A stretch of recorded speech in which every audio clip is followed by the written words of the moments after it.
Start. Paper 2 है जी हमारा मैस कम्युनिकेशन का। अगेन इसमें प्रॉब्लम या मजा ये है कि टोटल 5-6 सवाल हैं। पहला सवाल कम्युनिकेशन का है। दूसरा सवाल इसमें कम्युनिकेशन के अंदर हमने कौन कौन सी डायमेंशंस पढ़नी है वो भी मैं डिस्कस करता हूँ। फिर कम्युनिकेशन के बाद दूसरा सवाल जो इसमें है वो है 2 स्टेप फ्लो ऑफ इंफॉर्मेशन, जो अक्सर पेपर में आता होता है। कम्युनिकेशन के 2 सवाल पेपर में आते हैं। कम्युनिकेशन वाले सवाल में से फर्दर यानी डिवाइड करके वो 2 सवाल दे देता होता है। फिर आपकी जनाब आ जाती है एडवर्टीजमेंट क्या होती है, पब्लिसिटी क्या होती है, प्रोपेगेंडा क्या होता है, पब्लिक रिलेशनिंग क्या होती है। इन चारों में से भी 2 सवाल पेपर में आ जाते हैं। फिर एक सवाल आ जाता होता है आपके पास के अल्टरनेटिव मीडिया डेवलपमेंट, जैसे वो पब्लिक रिलेशन में आ जाता है वो। फिर एक सवाल डेवलपमेंट से मुतल्लिक आ जाता है कि कम्युनिकेशन का डेवलपमेंट में क्या रोल है। तो टोटली पहले आपने इसका ना सेंट्रल डॉगमा समझना है जो मैं आपको बताने जा रहा हूँ कि कोई भी जो मैसेज होता है ना उसका कोई एक सेंडर होता है जिसे आप एनकोडर भी कह सकते हैं, जिसने एनकोड किया होता है। कोई भी वो एक मैसेज एनकोड कर रहा होता है, उस मैसेज से कोई भी वो मैसेज किसी चैनल पे ट्रेवल कर रहा होता है और उस चैनल से कोई रिसीवर उसको डिकोड कर रहा होता है। जैसे आप फोन पे बात करते हैं तो सबसे पहले आप बोलते हैं। जब आप बोलते हैं तो आप एक्चुअली एनकोड कर रहे होते हैं। जैसे मैं अभी आपसे मुखातिब हूँ तो आप लोगों के लिए मैं एक मैसेज एनकोड कर रहा हूँ। वो मैसेज कैसे एनकोड हो रहा है? वो मैसेज ऐसे एनकोड हो रहा है कि एक तो मैं आपको स्क्रीन दिखा रहा हूँ, अपनी स्क्रीन शेयर की हुई है, तो एक आपके यहाँ पे विजुअल यानी कि देखने वाला मैसेज जनरेट हो रहा है। एक मैं बोल रहा हूँ तो दूसरा मैं यानी ऑडियो मैसेज जनरेट हो रहा है। तो इस वक्त आप मेरे साथ ऑडियो विजुअल कम्युनिकेशन पे हैं। इस ऑडियो विजुअल कम्युनिकेशन के अंदर इस वक्त हम वन वे कम्युनिकेशन पे हैं।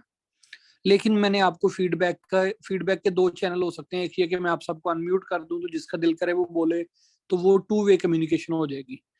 2 वे कम्युनिकेशन यानी कि मैं भी बोल रहा हूँ और आप भी उसके ऊपर वापस मुझे आंसर कर रहे हो, तो ये 2 वे कम्युनिकेशन है। जैसे व्हाट्सएप कॉल होती है, वीडियो कॉल या ऑडियो कॉल, मोबाइल नंबर पे कॉल होती है, तो वो जो कॉल होती है वो 2 वे कम्युनिकेशन होती है। अच्छा, अब ये जो 2 वे कम्युनिकेशन है ये क्या है? सबसे पहले यानी कि आपका कोई एनकोडर होना चाहिए, सेंडर होना चाहिए, कोई बंदा कि जो एक मैसेज को जनरेट कर रहा हो। इस वक्त मैं मैसेज जनरेट कर रहा हूँ और आप इस मैसेज को क्या कर रहे हो? रिसीव कर रहे हो। दरमियान में हम लोगों ने मैं सेंडर हूँ, जो मेरी आवाज और मेरी स्क्रीन है ये क्या है? ये मैसेज है। और इसके लिए चैनल हम यूज कर रहे हैं इंटरनेट, और इंटरनेट चैनल यूज करने के बाद आप लोग इसको रिसीव कर रहे हो और रिसीव कर रहे हो थ्रू अ रिसीविंग डिवाइस, यानी जो आपका मोबाइल फोन है वो रिसीविंग डिवाइस के तौर पे इस टाइम एक्ट कर रहा है।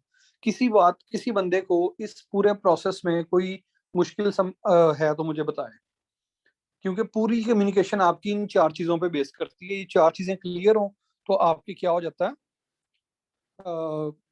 आपको ये पूरा समझे पेपर समझ में आ गया। इसका जो पहले 3 सवाल है 4 सवाल है कम्युनिकेशन से मुतल्लिक का, वो आपको समझ में आ गया। अगर ये सेंट्रल डॉगमा इसका आपको समझ आ गया कम्युनिकेशन का, तो मुझे बताइए आपको ये समझ आ गई है?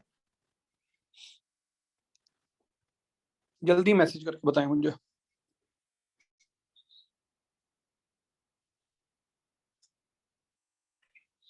ओके, सबको ये बात समझ में आ गई है कि एक बंदा एनकोडर होता है जिसे हम सेंडर कहते हैं। वो एक मैसेज जनरेट करता है जिसे हम मैसेज ही कहते हैं, और वो एक चैनल के थ्रू ट्रेवल करता है जो इस वक्त हमारे पास इंटरनेट है। और उस चैनल के बाद आप लोगों ने उसको रिसीव किया और आप लोग इसको सुन रहे हैं, तो आप लोग रिसीवर हैं। तो जो कम्युनिकेशन है उसके अंदर 4 चीजें। कभी कभी एक एक्स्ट्रा चीज होती है जो अभी मैंने आपसे कहा कि आप मुझे मैसेज करके बताएं कि आपको मेरी बात समझ में आ गई, तो आपने मुझे वापस रिस्पॉन्स दिया। इसे हम फीडबैक कहते हैं। ये क्या थी? फीडबैक थी। जो आपने कमेंट किया, जो सवाल किया या जो आपने मुझे बात बताई, ये क्या थी? फीडबैक थी। सो रिमेंबर कि जनाब हमारे पास क्या क्या चीजें हैं? सेंडर है, मैसेज है, चैनल है, रिसीवर है और फीडबैक है। अच्छा, सेंडर, मैसेज, चैनल, रिसीवर या फीडबैक, इन पांचों के अंदर किसी किस्म की कोई प्रॉब्लम हो तो कम्युनिकेशन में उसे नॉइस कहा जाता है। कम्युनिकेशन में उसे NOISE, नॉइस यानी शोर कहा जाता है। यानी फॉर एग्जांपल मुझे बात समझानी नहीं आ रही है आपको, तो ये एक शोर है किसके एंड पे? सेंडर के एंड पे। मेरा जो मैसेज जनरेट हुआ है वो ठीक नहीं हुआ, तो ये एक शोर है मैसेज के एंड पे। जो इंटरनेट था उसने मेरे पैगाम को नहीं पहुंचाया, तो ये एक शोर जनरेट हुआ है किस पे, चैनल के एंड पे। या आप लोग किसी वजह से मोबाइल का स्पीकर बंद कर दिया, या आपके मोबाइल का स्पीकर खराब हो गया, या स्क्रीन टूट गई और आप सिर्फ मेरी आवाज सुन रहे हैं, तो ये भी एक शोर है। या आप लोग जब फीडबैक कर रहे थे, फीडबैक में किसी भी वजह से आप अपनी बात नहीं कर पा रहे, तो ये भी शोर होगा। तो नॉइस क्या होता है, any disturbance at any level of the communication, इसे हम नॉइस कहेंगे। नॉइस की सबको समझ आ गई? जल्दी जल्दी मुझे बताएं, नॉइस क्या होता है? नॉइस होता है कि आपके सेंडर में या सोर्स में, आपके मैसेज में, या आपके चैनल में, या आपके रिसीवर में, या आपकी फीडबैक में किसी भी तरह की जो प्रॉब्लम जनरेट हो, वो किसी भी वजह से हो सकती है, तो वो नॉइस होगा। तो सेंट्रल डॉगमा मैस कम्युनिकेशन का क्या है कि जनाब आपके पास SMCR मॉडल है। इस SMCR मॉडल के अंदर बाज़ आप फीडबैक को भी डिस्कस करोगे, बाज़ इस पे कम्युनिकेशन क्या होती है, वर्ड कम्युनिकेशन क्या होती है, डेफिनेशन कम्युनिकेशन की क्या होगी, transfer of message from sender to receiver, ये जो पूरा प्रोसेस होगा इसे हम कहेंगे कम्युनिकेशन। कम्युनिकेशन की क्या डेफिनेशन है, सेंडर से लेके रिसीवर तक आपके मैसेज का पहुंच जाना कम्युनिकेशन कहलाता है। सेंडर से लेके आपके मैसेज जो रिसीवर है, इस दौरान इस यहाँ पे जो आप मैसेज पहुंचाते हो, इस पूरे प्रोसेस को कम्युनिकेशन कहते हैं। इस पूरे प्रोसेस को कम्युनिकेशन कहते हैं।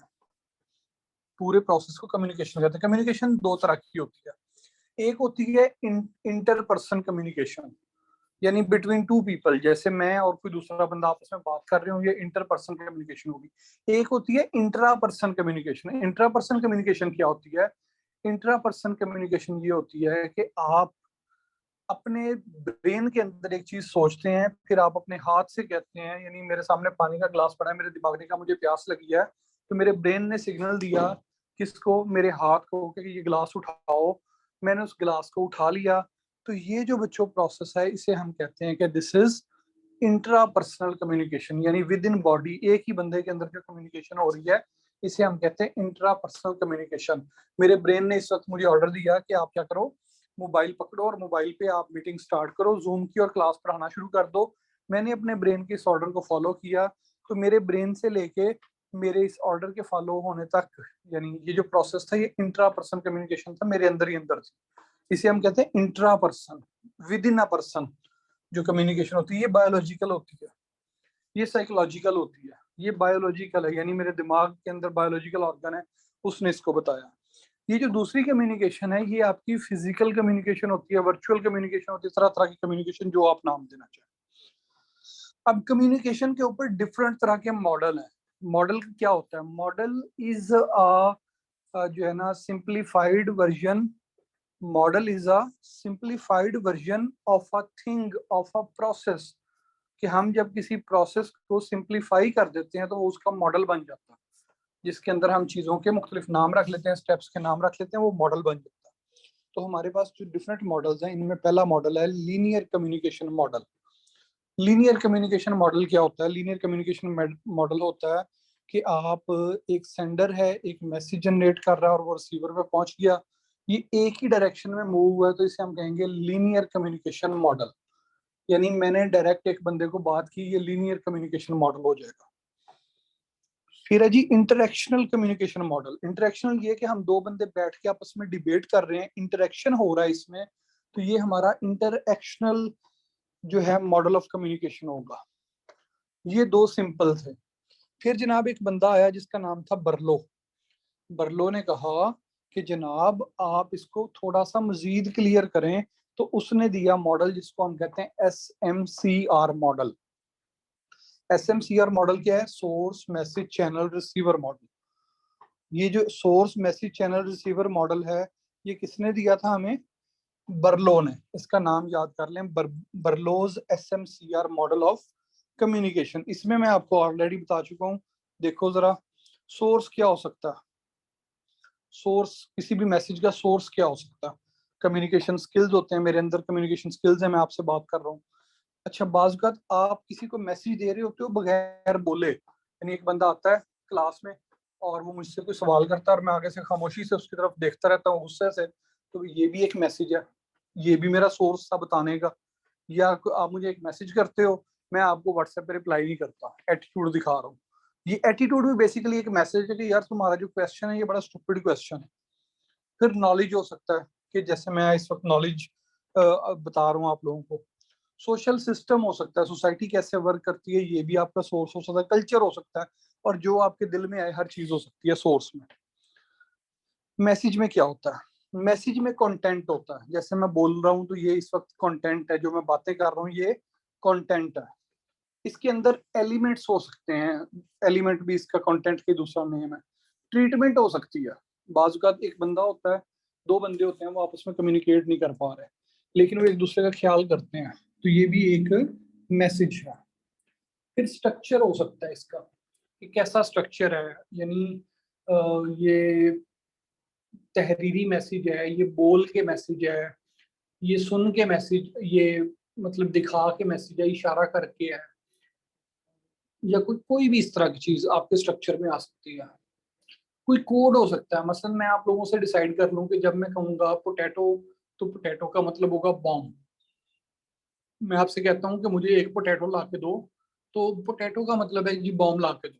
अब ये क्या है, ये आमतौर पे फौजी यूज करते हैं इस तरह के वर्ड्स जो हैं, वो बॉम्ब के लिए उन्होंने कोई लफ्ज रखा होता है। ये जैसे पुलिस वाले होते हैं, वो सब इंस्पेक्टर को सिकंदर कहते हैं। वो जब एक दूसरे को तारुफ करवाते हैं तो वो आगे से ये कहते हैं कि सिकंदर, तो वो उससे कहता है जी ठीक है आप जाएं। अब ये क्या होता है कि जब आपको पुलिस वाला नाके पे रोकता है, आप उसे बताएं मैं सिकंदर हूँ, तो वो कहता है जाओ। तो ये क्या है, विद इन सब इंस्पेक्टर्स ऑफ द पुलिस, ये मैं आपको एक उनका कोड डी कोड करके दे दिया। अब ये नहीं जब आपका चलान होने लगे तो आप वहां पे सिकंदर कहना शुरू कर दें, वो कभी कभी चेंज भी करते रहते हैं। तो कोड क्या होता है, जैसे सब इंस्पेक्टर जो है एक को दूसरा पुलिस वाला रोकता है, तो वो फौरी कहता है सिकंदर, तो वो उसे जाने देता है, डॉक्यूमेंट्स भी नहीं पूछता, कुछ भी नहीं करता। तो इस कोड के अंदर भी एक मैसेज था कि मैं एक पुलिस ऑफिसर हूँ, तुम्हारे जैसा ही हूँ, ठीक है जी। फिर चैनल है हमारे पास। चैनल कौन से होते हैं, जो हमारी 5 हवास हैं, जिनसे हम सुनते हैं देखते हैं, तो ये चैनल हो जाता है आपका। इस वक्त आप लोगों के 2 चैनल ओपन है मेरे साथ, एक हियरिंग ओपन है, दूसरा सीइंग ओपन है। टचिंग स्मेलिंग टेस्टिंग ओपन नहीं है। जब हम किसी बंदे से फिजिकली मिलते हैं तो हम कहते हैं जी परफ्यूम ला के जाना है। वो जो परफ्यूम लगा रहे होते हैं वो बेसिकली एक चैनल होता है, कि जिसके जरिए से हम एक पैगाम, यानी अपने दिल में एक पैगाम दे रहे हैं कि हमारी प्लेजेंट पर्सनैलिटी है, मुझसे स्मेल नहीं आती है, तो ये भी है। ये इवन बाज लोग स्मेल ही होते हैं, तो ये भी एक वो होता है। इसी तरह टचिंग होती है, यानी जो लोग जेलों में रहते हैं या जो लोग दूर रहते हैं, तो वो लोग अक्सर नफ्सियाती मुश्किलात के शिकार हो जाते हैं, क्योंकि वो अपने प्यारों को छू नहीं सकते। अपने बच्चों को, बीवी को, बहन को, भाई को हाथ नहीं लगा सकते। ये जो हाथ ना लगाना है, ये भी चैनल का एक मसला होता है। फिर टेस्टिंग है, कोई चीज खट्टी है, मीठी है, कैसी है, ये भी एक चैनल है। हवासे खमसा आपके चैनल होते हैं अकॉर्डिंग टू बर्लो। रिसीवर में भी वही चीजें होनी चाहिए जो आपके पास हैं। मसलन इसकी मैं आपको एग्जांपल देता हूँ। अब यहाँ पे कल्चर की बाकी चीजें और सोशल सिस्टम की आपको एग्जांपल देता हूँ। अब जो अरब्स हैं, अरबी जो लिखते हैं, वो हमारे उर्दू की तरह लिखते हैं। अब ये समझिएगा जरा इस बात को। एक बंदा है, सूरज चमक रहा, सूरज की शुआएं निकल रही हैं, एंड एक पर्सन है, ठीक है, उसको एक वो उसकी बड़ी बुरी हालत है, उसको एक कोक की बोतल नजर आती है,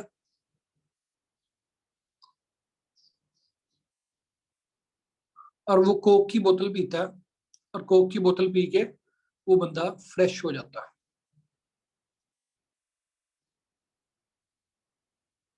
हैप्पी हो गया जी, ठीक है। अब हमारा कल्चर जो इंग्लिश को समझता है उसके मुताबिक, चूंकि इंग्लिश हम इस तरह से लिखते हैं, तो वो इस मैसेज को जब समझने लगेगा तो वो कहेगा कि एक बंदा है, उसे शदीद गुस्सा आया हुआ है, और उसके कोक की बोतल नजर आई है, और उसने कोक की बोतल पी है, और पी के वो बंदा क्या हो गया, हैप्पी हो गया, डांस करने लग गया, ठीक है। लेकिन बाज जुबानें ऐसी होती हैं जो इस तरह से लिखी जाती है, जैसे उर्दू और अरबी है, फारसी है। अब जिन ममालिक में अंग्रेजी का कंसेप्ट ही नहीं है, जैसे ईरान के बहुत सारे एरियाज में जब वो बनेगी इसकी, तो वो ये देखेंगे कि जनाब एक बंदा था वो बहुत खुश था, उसने कोक पी है और वो नाराज हो गया। यानी सिर्फ एक चीज को कि एक तरफ आपने एक हैप्पी मैन बनाया, दूसरी तरफ आपने एक बुरा आदमी बनाया। इसको मैं मजीद थोड़ा सा क्लियर कर देता हूँ आपके लिए, अगर आपने पेपर में इसको ड्रा करना हो कल्चर की इंपॉर्टेंस पे, तो आप इसे कैसे बना सकते हैं। आप इसे ऐसे बना सकते हैं, ये है, ये है, एक बंदा वो बड़े गुस्से में था, उसे नजर आई कोक की बोतल, कोक, और वो बंदा जो था अब क्या हो गया, हैप्पी हो गया। अब ये देखो, ये जो मैंने एक ड्राइंग बनाई है ये वाली, इस ड्राइंग में आप देखें कि इंग्लिश के अंदर आप यूं देखेंगे, जो इंग्लिश कल्चर है, ये जो इंग्लिश की तरह लैंग्वेज लिखते हैं, जो लेफ्ट से राइट की तरफ जाते हैं, तो वो देखेंगे कोक पीने से बंदा क्या हो गया, हैप्पी हो गया। और जो लोग उर्दू से अंग्रेजी की तरफ जाते हैं, या मतलब राइट टू लेफ्ट की तरफ जाते हैं, और उर्दू, अरबी, फारसी, जो इन जबानों वाले हैं, वो इस मैसेज को कैसे परसीव करेंगे कि जनाब ये जो हमारे पास एक खुश आदमी था उसने कोक पी और नाराज हो गया। तो आपके मैसेज का पूरा मतलब बदल गया। इस तरह की राइटिंग नहीं मैटर, परसेप्शन मैटर, यहाँ पे सोशल सिस्टम और कल्चर मैटर, यहाँ पे आपका एजुकेशन सिस्टम और सिंबॉलिक वैल्यू उसकी मैटर कर रही है। ये बात सबको समझ आ गई है मेरी इस एग्जांपल की? ये जैसे मैंने ड्रा किया, आप इसको ऐसे ड्रा कर सकते हैं पेपर में, ठीक है, कल्चर को समझाने के लिए कि जी कम्युनिकेशन का कल्चर ये होता कि फॉर इंग्लिश जो है, वो जो इंग्लिश स्पीकर्स हैं वो इसको कैसे देखेंगे, ऐसे देखेंगे, और जो पर्शियन और अरेबिक वाले हैं वो इसको ऐसे देखेंगे। तो अरेबिक वाले इसको कैसे परसीव करेंगे, नेगेटिव, और जो इंग्लिश वाले हैं वो इसको पॉजिटिव परसीव करेंगे। अब ये देखो, सिर्फ इतनी सी बात ने क्या कर दिया, आपके सोशल सिस्टम कल्चर ने आपके कम्युनिकेशन का पूरा मॉडल तब्दील करके रख दिया। ये बात सबको समझ में आ गई है कि कैसे आपका सोशल सिस्टम कल्चर, आपकी सिंबॉलिक वैल्यू चीजों पे असरअंदाज होती है। शाबाश।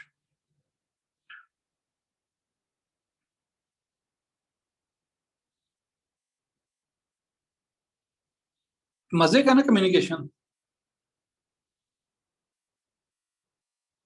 मुझे एक सेकंड दे, मैं रिज्यूम करता हूँ क्लास।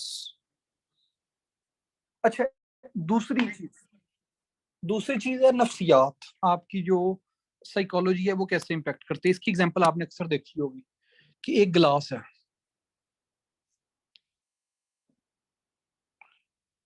उसमें यहां तक पानी है, ये उसके अंदर पानी है। जो एक बंदा है वो इसको देखेगा कि जनाब गिलास आधा भरा हुआ है, तो उसने इसी गिलास को देख के पॉजिटिव मैसेज लिया। यानी कम्युनिकेशन जब उसके साथ हुई तो उसने इसको पॉजिटिव मैसेज के तौर पे लिया। एक बंदा है वो कहता है यार आधा गिलास तो खाली है, उसने देख के उसको नेगेटिव मैसेज लिया। एक बंदा है वो कहता है, रियलिस्ट है, वो कहता है जी आधा भरा हुआ आधा खाली है, चलो गुजारा हो जाएगा, या इसको क्या यूटिलाइजेशन हो सकती है, वो इसका रियलिस्ट हो जाएगा। अब यहाँ पे ऑप्टिमिस्ट, पेसिमिस्ट और रियलिस्ट, ये तीनों चीजें आपके पास मौजूद है। तो इसी तरह से यानी आपका जो थिंकिंग पैटर्न होता है ये भी कम्युनिकेशन के प्रोसेस को इम्पेक्ट कर रहा होता है कि आप कैसे सोचते हैं। ये था हमारा SMCR मॉडल, तीसरा मॉडल। चौथा मॉडल हमारा ये होता है transactional model of communication. Transactional transactional model क्या होता है?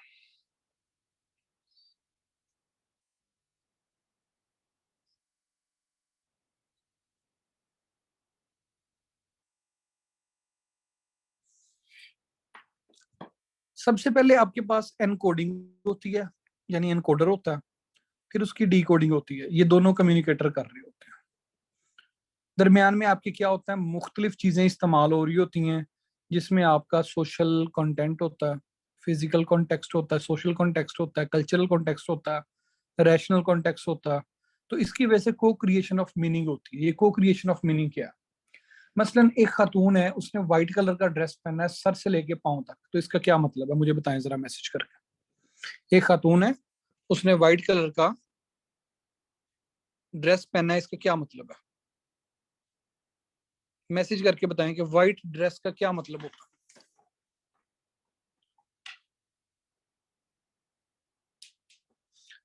हमजा कहते हैं कि वो किसी की डेथ पे अफसोस कर रही है। कोई और मतलब होता है व्हाइट ड्रेस का?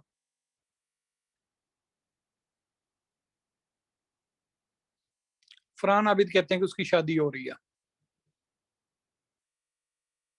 और कोई मतलब इसका? अब देखें, जिन लोगों ने कहा है ना कि शी इज गेटिंग मैरिड, तो इसका मतलब ये है कि उन लोगों ने सोशल मीडिया पे या इलेक्ट्रॉनिक मीडिया पे बहुत ज्यादा देखा है किसको, वेस्टर्न कल्चर को, कि वहां पे वाइट ड्रेस का मतलब खातून का शादी होता है। और हमारे जिन लोगों ने कहा है कि ये जनाब वाइट ड्रेस है, और वाइट ड्रेस का मतलब ये है कि वो खातून जो है वो किसी सोग में है, तो इन लोगों ने देखा कि ये इंडियन कल्चर के अंदर वाइट ड्रेस जो होता है वो सोग की निशानी है। अच्छा, चलें एक और देखते हैं। अब यही वाइट ड्रेस जो हो सकता है किसी स्कूल के अंदर ये यूनिफॉर्म की निशानी हो। आपने यूनिफॉर्म की तरफ भी जा सकते थे। तो यानी जो एक एनकोडिंग हो रही होती है, उस एनकोडिंग के डिफरेंट मीनिंग निकल रहे होते हैं according to its social context, its physical context, its rational context, its cultural context. तो इसके डिफरेंट मीनिंग हो सकते हैं। तो ये जो होता है कि जब एक मैसेज, यानी इसके ऊपर इंग्लिश ऐसे भी एक आया, कैन मीनिंग बी फिक्स्ड, तो वो क्या है, इसके अंदर सिंपली आपको बता रहे हैं कि ये ट्रांजैक्शनल है, ये लिनियर नहीं है, इसमें बहुत सारे फैक्टर्स होते हैं जो असरअंदाज हो रहे होते हैं। जैसे हमने एसएमसीआर को देख लिया कि मैसेज जनरेट हुआ और आपने रिसीव कर लिया, तो ये वो नहीं है। अक्सर औकात होता है आप कहते हैं जी मिसअंडरस्टैंडिंग हो गई है, मेरे कहने का मतलब ये नहीं था। जब आप ये कहते हैं मेरे कहने का मतलब ये नहीं था, या कोई और बंदा आपसे याद कहता है कि जनाब वो जो बात थी उसका ये नहीं, ये मतलब था मेरे उसके मुताबिक, तो ये भी क्या होता है कि आपके जो मीनिंग होते हैं, किसी ने कहे किसी और स्पिरिट के अंदर है और वो रिसीव किसी और स्पिरिट में हुए हैं, तो ये इसको हम कहते हैं कि जनाब इसके ऊपर फिजिकल, कल्चरल, रैशनल या सोशल कॉन्टेक्स्ट अप्लाई हो गया। अब इसकी एक और एग्जांपल है, बिल्कुल वाइट ड्रेस पहनना, ये निशानी है कि जनाब जुम्मे वाले दिन हम जुम्मा पढ़ने जा रहे हैं। ठीक है, अब आपने व्हाइट कलर का ड्रेस था वो आपने रखा हुआ था लेके, अब उसके ऊपर कोई चीज गिर गई और उसका रंग जो है ना बास जगहों पे फेड हो गया, पीला हो गया, पिलाहट सी आ गई उसके ऊपर। अब आप उसे पहन के जा रहे हैं तो लोग कहेंगे, हो सकता है बाज लोग ये सोचें कि इस शख्स ने जानबूझ के ऐसा डिजाइन बनवाया है अपने ड्रेस के ऊपर, तो ये इस तरह का ड्रेस पसंद करता है। हो सकता है आपने खाना खाया हो, वो ऊपर चिकनाई गिर गई या कोई और रंग गिर गया, कुछ भी हो गया, तो ये क्या हो गया, मीनिंग चेंज हो गया। ठीक है, वो कहते हैं ना कि ये अक्सर लोगों से कहा जाता है कि पूरी पूरी शक्लों वाले लड़के लड़कियां होते हैं, जब सीएसपी बन जाते हैं, पीएमएस कर जाते हैं, तो उसके बाद लगता है कि ये हमारी क्लास से ही नहीं है, ये लोग तो पता नहीं कहाँ से आए हैं, ये तो कहाँ से नाजिल हुए हैं। कितने लोगों की आप 2010 की, 12 की, 14 की, 15 की तस्वीरें उठा के देखें, इंज लगता है जिਵੇਂ किसी पिंड के मरासी ने आज जो सीएसपी पीएमएस बन गए ने, तो उन्होंने देख के लगता है वाह वाह क्या पर्सनैलिटी है। ये क्या हुआ, ये उनकी जो पर्सनैलिटी थी, परसेप्शन थी, वो चेंज हो गई, उसके ऊपर उनका जो कल्चरल इम्पैक्ट था वो आ गया, मैसेज बदल गया। अब वो बंदा, यानी अब वो बंदा चूंकि पढ़ा रहा है, तो पढ़ाते हुए, सॉरी, अब वो बंदा चूंकि ऑफिसर बन गया, तो ऑफिसर बनने की वजह से वो ठीक बात भी करेगा तो लोगों ने वाह वाह करनी है, वो गलत बात करेगा तो भी वाह वाह करनी है। ये जो कंसेप्ट है कि ठीक भी वाह वाह और गलत भी वाह वाह, तो बंदा आपसे ये उठा के मुंह कह देता है कि जी ऐसे तो ऐसे नहीं, ऐसे लिखा जाता, तो आप कहते हैं यार वो सीएसपी है, उसने पेपर पास किया, पीएमएस से पास किया, उसकी बात ठीक ही होगी। मेरे पास आते हैं, मैं कुछ और कहता हूँ, मेरी बात आप मान लेते हैं। तो ये क्या होता है, ये भी आपके ऊपर जो मीनिंग होते हैं वो फिक्स नहीं हो रहे होते, बल्कि डिफरेंट लोगों के जो मीनिंग होते हैं बदल जाते हैं। अगर एक बंदा सीएसएस के पेपर पास करने से पहले ये कहे कि इंग्लिश से लिखने का ये स्टाइल है, तो आप लोग कहेंगे यार इसे क्या पता, चाहे वो ठीक बात ही कर रहा हो। लेकिन अगर उसका सीएसएस पीएमएस पास हो जाए, तो फिर आप कहोगे यार इसने ठीक, ये कह रहा तो ठीक ही कह रहा होगा। यानी कल्चर के साथ, आपके रैशनैलिटी के साथ, ये रैशनैलिटी है, ये सोचना उस बात को कि यार ये जो बात कर रहा है कि ऐसे जो है उसको इस तरह से लिखें तो पास होता है, या पेपर इस तरह से पास होता है, तो बेसिकली आप अपने जहन में अपने आप को कोई लॉजिक दे रहे होते हैं। ये जो लॉजिक होती है इसे रैशनल कॉन्टेक्स्ट कहते हैं, ये रैशनल कॉन्टेक्स्ट है।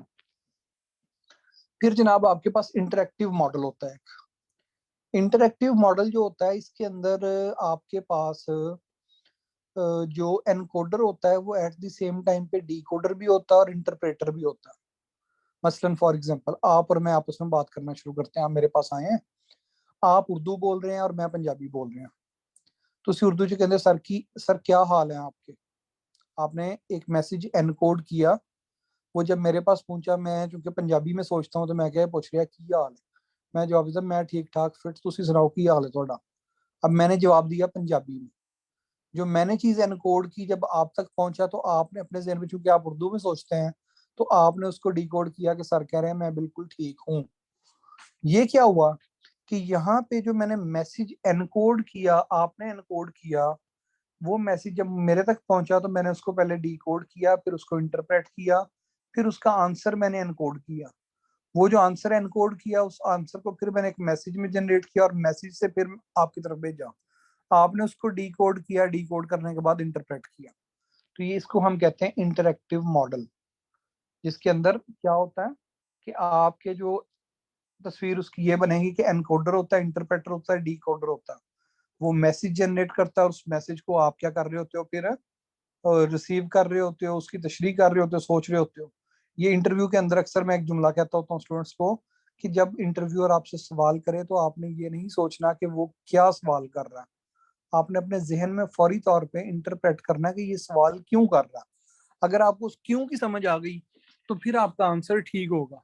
अगर आपको उस क्यों की समझ नहीं आई तो फिर हो सकता है आपका आंसर ठीक होने के बावजूद भी वो आपको सिलेक्ट ना करे, क्योंकि उसकी इंटरप्रिटेशन गलत हो गई। ये हमारे पास 5 मॉडल हैं कम्युनिकेशन के। 5 मॉडल हमने पढ़ लिए हैं। किसी को यहाँ तक कोई मुश्किल है तो मुझसे पूछ ले, नहीं तो मुझे लिखें कि सर ठीक है कंटिन्यू करें।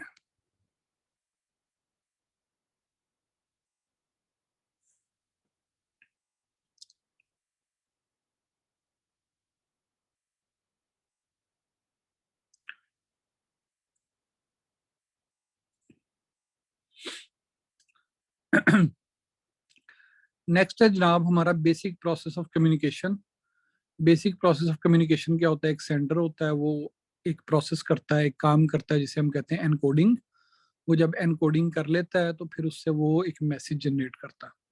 वो जो मैसेज होता है वो एक चैनल पर ट्रेवल करता है, चैनल से वो रिसीवर पे पहुंचता है, रिसीवर उसको डीकोड करता है और डीकोड। इन सारे प्रोसेस में यहाँ पे सिर्फ मैसेज चैनल रिसीवर लिखा है, इवन सेंडर और रिसीवर के अंदर भी एनकोडिंग के प्रोसेस के दरमियान भी नॉइस हो सकता है, जिसकी वजह से फॉल्टी मैसेज जनरेट हो। मसलन मैं आपको कोई एक लेटर लिखना चाह रहा हूँ और मैं आपको लिखता हूँ कि join me after a week.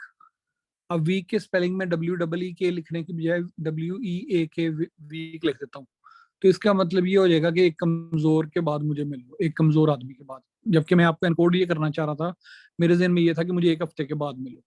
तो ये सेंडिंग के दौरान भी जो एनकोडिंग प्रोसेस है इसमें भी नॉइज हो सकता है। नॉइज जो है sender, encoding, message, channel, receiver, decoding, interpretation, किसी भी चीज के अंदर नॉइज हो सकता है। कम्युनिकेशन का पर्पस क्या है? ये सारी कहानियां, ये बस आपने लफ्ज देख लेने, इसमें कुछ नहीं है। नेक्स्ट टॉपिक है हमारा इसमें forms and breadth of communication.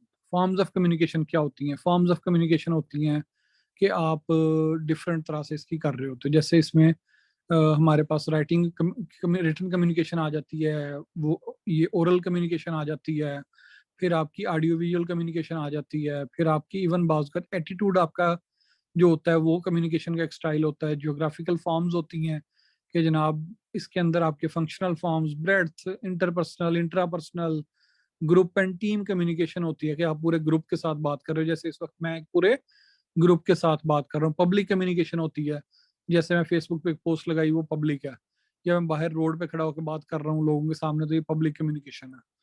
फिर ऑर्गेनाइजेशनल कम्युनिकेशन होती है, विद इन एन ऑर्गेनाइजेशन जो मूव कर रही होती है।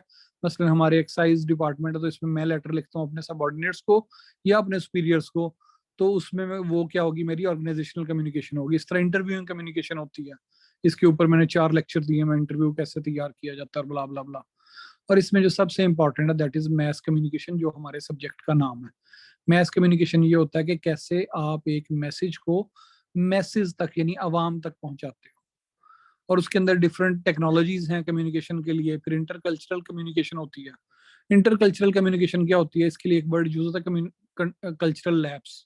ये जैसे हमने कहा है कि एक खातून अगर अपनी शादी के मौके पे हमारे यहाँ रेड लिबास पहनती है, और इंडिया में रेड लिबास पहनती है, अरब और जो क्रिश्चियंस हैं इनके अंदर वाइट लिबास पहना जाता है।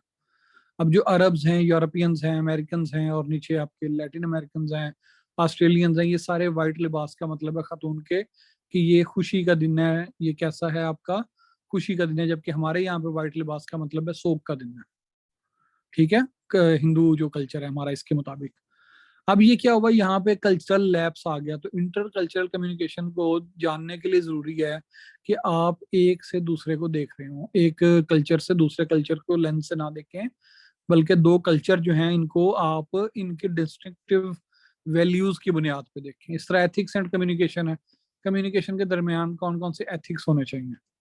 अब कम्युनिकेशन एंड एथिक्स की क्या मिसाल ले लेंगे आप, कि कम्युनिकेट करते हुए बाज लोग होते हैं तो वो जानबूझ के बात ठीक बता रहे होंगे लेकिन उनकी बूथी लटकी हुई होगी। बाज टीचर्स होते हैं उनका मुंह सड़ा हुआ होता है, क्लास के अंदर आते हैं, पैगाम देते हैं, जो भी बात है स्लाइडें पढ़ के चले जाते हैं। बाज टीचर आते हैं, वो क्या करते हैं, बड़े खूबसूरत अंदाज से सारे लोगों को साथ लेके चलते हैं, बात करते हैं, लोगों को समझ आती है। बाज लोग आते हैं, उनको वो क्लास में मतलब हमारे इस्लामिक यूनिवर्सिटी में होता था, कम्युनिकेशन के लिए आप जा रहे हैं तो वहां पे अब कम्युनिकेशन का जो क्लास है वो एक फॉर्मल चीज है। अब वो क्या करते थे स्टूडेंट्स, वो नीचे उन्होंने वॉशरूम वाली चप्पल पहनी होती थी, वो कैंची चप्पल जो होती है, ऊपर शलवार कमीज पहनी होती थी, क्लास लेने आ जाते थे। मतलब कोई एथिक्स नहीं था उन लोगों को, कैसे कम्युनिकेट करना है आपने क्लास के अंदर। अब मैथ कम्युनिकेशन थ्योरी की बात करें हम, तो इसके ऊपर मुख्तलिफ थ्योरीज हैं, हम अभी देखते हैं, इसमें डिफरेंट इराज हैं। तो इसके जो इराज हैं, इसमें सबसे पहले जो मैथ कम्युनिकेशन थी, इसका the era of limited effects theory था, जिसके अंदर लोगों तक जो पैगाम पहुंचाया जाता था वो ढोल की मदद से। वो क्या होता था, शहर में लोगों को जमा करके 15-20 लोगों में बात कर दी, तो वो इस तरह का होता था इरा जो है। फिर जनाब जो आपकी कल्चरल चीजें होती थी, यानी बादशाह है, उसने आज रेड लिबास पहना है, तो उसकी यकजहती में पूरी सल्तनत ने रेड लिबास पहनना शुरू कर दिया। ये आपका कल्चरल सिंबॉलिक इंटरेक्शन हो गया। फिर यहाँ से होती है social construction of reality. Social construction of reality पे फिर दोबारा मैं एग्जांपल समझाने के लिए वही दूंगा आपको कि सोशल कंस्ट्रक्शन ऑफ रियलिटी कैसे हुई। कि फॉर एग्जांपल पहली दफा इंडिया में जब कोई बंदा फौत हुआ तो उन लोगों ने वाइट लिबास पहनना शुरू कर दिया फौतगी पे। अब जो व्हाइट लिबास पहना सारे लोगों ने फौतगी के ऊपर, तो अब ये क्या बन गया, यहाँ सोशल कंस्ट्रक्शन बन गया। अब कोई अगर रंग बिरंगा लिबास पहन के, रेड कलर का लिबास पहन के फौतगी पे जाए तो उसे बुरा समझा जाता है, कहा जाता है कि ये गलत है, ये इसका मजाक उड़ा रहा है। ठीक है जी, ये आपका सोशल कंस्ट्रक्शन ऑफ रियलिटी हो गई। सोसाइटी ने कहा कि ये गलत है, हालांकि हो सकता है कि जिसने रेड लिबास पहना है उसको व्हाइट लिबास वाले से ज्यादा दुख हो। इसके ऊपर एक अफसाना है मंटो का, काली शलवार के नाम से, वो पढ़िएगा। काली शलवार जो है ये कैसे एक सिंबॉलिक और सोशल कंस्ट्रक्शन बन गई है ये। क्रिटिकल कल्चरल थ्योरी जो है, ये क्या होता है, कल्चर की जो इंपॉर्टेंस है उससे उससे मुतल्लिक है। ये क्रिटिकल का मतलब इंपॉर्टेंस होता है। अच्छा, यहां से ये सारी बातें थी पुरानी। अब आता है जनाब की जो मीडिया वाली बात है, जो मीडिया वाली बात है कि जो जिसे हम मीडिया कहते हैं, जो इसके थ्रू कम्युनिकेशन हो रही है, इसके मुख्तलिफ स्टाइल्स होते हैं। किसी भी मुल्क के अंदर जो कम्युनिकेशन होनी है, मैस कम्युनिकेशन, उसके मुख्तलिफ थीरीज हैं। उन थीरीज के नाम देखो जरा, बड़े आसान है, आपको नामों से पता चलता जाएगा क्या क्या है। पहली है अथॉरिटेरियन थ्योरी। नॉर्थ कोरिया में आप चले जाएं, वहां पे मैस कम्युनिकेशन जो होनी है वो स्टेट मीडिया ने करनी है, और किसी को उन्होंने और नहीं करने देनी अपनी। ये सऊदी अरब है, जैसे वहाँ अथॉरिटेरियन थ्योरी होती है। अथॉरिटेरियन थ्योरी की एग्जांपल आप आगे लिख लें, सऊदी अरेबिया, कि वहां पे बादशाहत है, अथॉरिटेरियन रजीम है, और वो क्या करेंगे, अपनी मर्जी की बात करेंगे। ये क्या हो जाएगा, आपकी अथॉरिटेरियन थ्योरी वहां प्रैक्टिस होती है। बादशाह और हुकूमत की मर्जी के बगैर आप कोई चीज अपने नेशनल मीडिया पे या जो भी वहाँ मोड्स ऑफ मैस कम्युनिकेशन है आप नहीं कर सकते। अथॉरिटेरियन थ्योरी है ये। फिर आती है लिबर्टेरियन थ्योरी। लिबर्टेरियन थ्योरी कहती है कि हर बंदे को फ्रीडम ऑफ स्पीच दे दो। जैसे अमेरिका में है, अमेरिकन प्रेसिडेंट के खिलाफ आप जो मर्जी जहां मर्जी खड़े होके बात करते हैं, कोई आपको नहीं कहेगा। यूके के अंदर मलका के खिलाफ खड़े होके जो मर्जी आप बातें करें, आपको कोई नहीं कहेगा। अपने चैनल पे चलाएं खबरें, कोई आपको कुछ नहीं कहेगा। लिबर्टेरियन थ्योरी है। फिर सोवियत थ्योरी है कि जब ये जो यूएसएसआर बना, तो यूएसएसआर ने क्या किया, अपनी एक थ्योरी दी कि हम क्या क्या करना चाहिए, मैस कम्युनिकेशन को एज ए प्रोसेस अडॉप्ट करना चाहिए। सोवियत जो यूनियन की एक्टिविटीज हैं, लोगों को उनसे खबरदार रखने के लिए और अपनी मर्जी का सोशलिस्ट प्रोपेगेंडा करने के लिए। तो इसको हम सोवियत थ्योरी कहेंगे। फिर एक है सोशल रिस्पॉन्सिबिलिटी थ्योरी। ये क्या थ्योरी है? ये कहती है कि जो एक सहाफी है, जो अक्सर आप लोग करेंगे बात, उसके ऊपर एक सोसाइटी की रिस्पॉन्सिबिलिटी है कि सच लोगों तक पहुंचे। तो ये सोशल रिस्पॉन्सिबिलिटी थ्योरी है। फिर डेवलपमेंटल थ्योरी है। डेवलपमेंट क्या होती है? Development is not just construction. Development होती है ह्यूमन लाइफ को अपग्रेड करना, हर हर स्फेयर में, पॉलिटिक्स में, इकोनॉमिक्स में, टेक्नोलॉजी में। वो जो पेस्टल है उसके हर स्फेयर के अंदर लोगों को अपडेट करना डेवलपमेंट होता है। तो आप मैस कम्युनिकेशन को अगर ह्यूमन डेवलपमेंट के लिए इस्तेमाल करें तो ये डेवलपमेंट थ्योरी आ जाएगी। फिर सीबर्ड्स थ्योरी है, इसने डिफरेंट थ्योरीज दी है। नॉर्मेटिव अप्रोच है, ये इसमें बताता है नॉर्मेटिव अप्रोच में कि मीडिया कैसे काम करता है। फिर थ्योरी के लिए जरूरी है कि जनाब a good theory is not limited to a short period of time. ये शॉर्ट पीरियड के लिए नहीं होनी चाहिए, लेकिन ये इतनी कम्प्लेक्स जरूर होनी चाहिए कि ये ऑडियंस की जो नीड्स है उनको फुलफिल कर सके।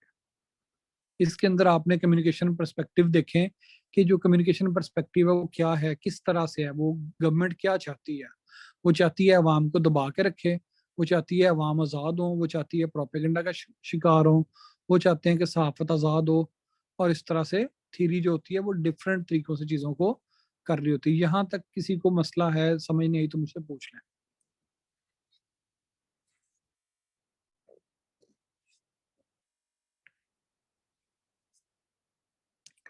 How to inculcate this models in question.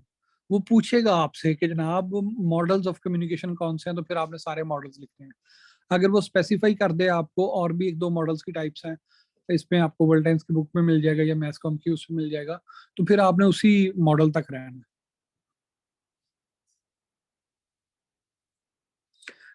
फिर जनाब आपकी नेशनल मीडिया सिस्टम्स के ऊपर होगी। फिर आपके आ गया इंटरनेशनल कम्युनिकेशन।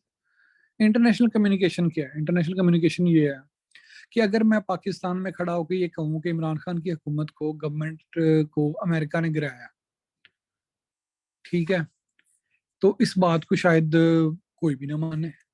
लेकिन यही बात इमरान खान खड़ा होकर कहे तो इस बात को आधी दुनिया मानने लग जाएगी। क्यों मानने लग जाएगी? क्योंकि उस शख्स ने क्या किया है, इसको, वो इसका ओपिनियन लीडर है। ये खैर आगे opinion leader to flow of communication आएगा, उसमें मजीद पढ़ेंगे। तो इंटरनेशनल कम्युनिकेशन के अंदर फ्री फ्लो ऑफ कम्युनिकेशन होता है। यानी ऐसा नहीं हो कि जो कम्युनिकेशन आप कर रहे हैं दूसरी स्टेट्स के साथ है, ये आप किसी ढके छुपे तरीके से कर रहे हो। जैसे इस वक्त फेसबुक की मदद से आप दुनिया के किसी भी शख्स को, ट्विटर की मदद से किसी भी शख्स को पैगाम भेज सकते हैं। बाकी इसके अंदर कोई खास बात नहीं। इंटरनेशनल में टेक्नोलॉजी एंड कम्युनिकेशन के लिए हम क्या क्या चीजें यूज कर रहे हैं जी? सैटेलाइट यूज कर रहे हैं, फाइबर ऑप्टिक यूज कर रहे हैं, केबल टेलीविजन यूज कर रहे हैं, टेली टेक्स्ट यूज कर रहे हैं, ये जो मैसेज हम एक दूसरे को करते हैं, वीडियो टेक्स्ट यूज कर रहे हैं, ये जो हम इस वक्त वीडियो के थ्रू हम आपस में कनेक्टेड हैं। फिर टेलीमेटिक्स एंड डेटाबेस, ये सारी टेक्निकल टर्म्स हैं। आईटी के इसके ऊपर असरात। फिर इलेक्ट्रॉनिक न्यूज रूम है। तो ये आपके पास सवाल नंबर 1 है कम्युनिकेशन के बारे में। इसमें ये 4 पेजेस में कोई मसला है तो मुझे बताएं, वरना हम आगे चलते हैं।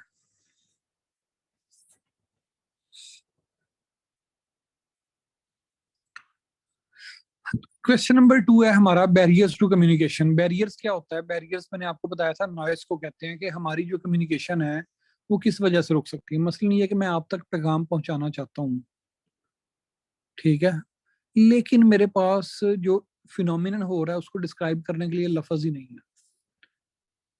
तो ये क्या हो जाएगा कि मैं जनाब लाइल्म हूँ और या मसलन मैं अनपढ़ हूँ, तो मैं वो पैगाम नहीं पहुंचा सकता। तो एनकोडिंग बैरियर आ गया ये। बाज़ का ऐसा होता है कि सेंसिटिविटी जो है वो मैटर कर रही होती है, कभी रिसीवर की कभी सेंडर की। मसलन अगर आपने देखा होगा, अगर किसी बच्चे का, यानी यूनिवर्सिटी में हमने अक्सर देखा कि अगर किसी बच्चे के पेरेंट्स फौत हो जाते थे, तो फौत होने की वजह से, उसके पेरेंट्स के फौत होने की वजह से, तो उसको ये खबर नहीं दी जाती थी कि आपके वालिद साहब फौत हो गए। उसे कहा जाता था तुम्हारे वालिद की बहुत तबीयत खराब है, तुम जल्दी घर आ जाओ। अब ये क्या होता था, एक्चुअल मैसेज ये था कि उसके वालिद फौत हो चुके हैं, लेकिन उसे क्या मैसेज मिला, आपके वालिद की तबीयत बहुत खराब है, घर आ जाओ। वो इस्लामाबाद से चला या जहाँ पड़ता है वहां से चला और अपने गाँव पहुंचा। अब ये क्या काम था, ये लैक, ये जो सेंसिटिविटी थी उसकी वजह से ओरिजिनल मैसेज डिलीवर नहीं हुआ। वजह क्या थी कि वो उसके लिए बड़ी सेंसिटिव न्यूज थी, ये नहीं हो कि वापस आता हुआ रास्ते में टेंशन में वो कहीं लग लुक जाए। तो इसे हम कहते हैं lack of sensitivity of the receiver.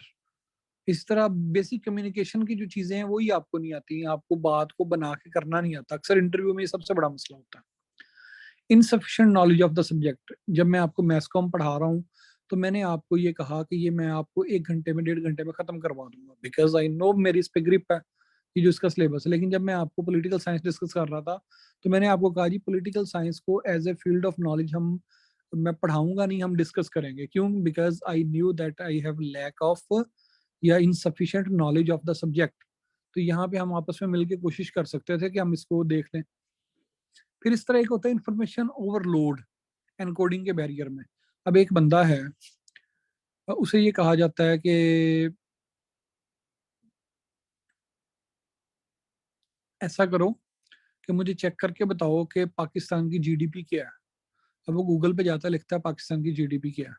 अब उसमें वो देखता है मिनिस्ट्री ऑफ फाइनेंस की वेबसाइट के मुताबिक ये है, जियो के मुताबिक ये है, डॉन के मुताबिक ये है, वर्ल्ड इकोनॉमिक फोरम के मुताबिक ये है, आईएमएफ के मुताबिक ये है, इंडिपेंडेंट रिसोर्सेज के मुताबिक ये है। अब ये क्या हुआ? ओवरलोड ऑफ इंफॉर्मेशन हो गया। अब उसको समझ में नहीं आ रहा इनमें से कौन सी बात ठीक है। जैसे कोई हादसा हो जाता है तो हादसा होने के बाद डिफरेंट न्यूज आ रही है। जैसे शीरी मजारी का कल का वाक्य ले, शीरी मजारी को के बारे में ईमान मजारी ने ये कहा जी उसे मेल पुलिस ऑफिसर्स ने अरेस्ट किया। अब एक न्यूज ये थी, दूसरी एक वीडियो आ गई सामने जिसमें से फीमेल जो पुलिस ऑफिसर्स थी वो अरेस्ट कर रही थी।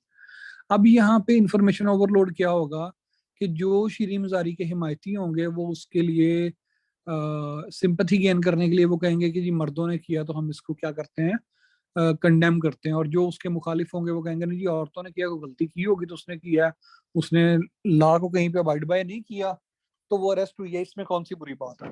अब ये क्या था आपके यहाँ पे, इंफॉर्मेशन ओवरलोड हो गया दोनों साइडों पे। अब आपकी मर्जी होगी आप बाइसनेस की बुनियाद पे जिससे ये करते हैं। फिर इमोशनल इन्फ्लुएंस होती है। इमोशनल इन्फ्लुएंस क्या होता है? मसलन ये है कि मुझे एक लीडर बहुत अच्छा लगता है, फॉर एग्जांपल बिलावल मुझे बहुत पसंद है, फॉर एग्जांपल ये हकीकत में पसंद है। अब बिलावल बहुत पसंद है।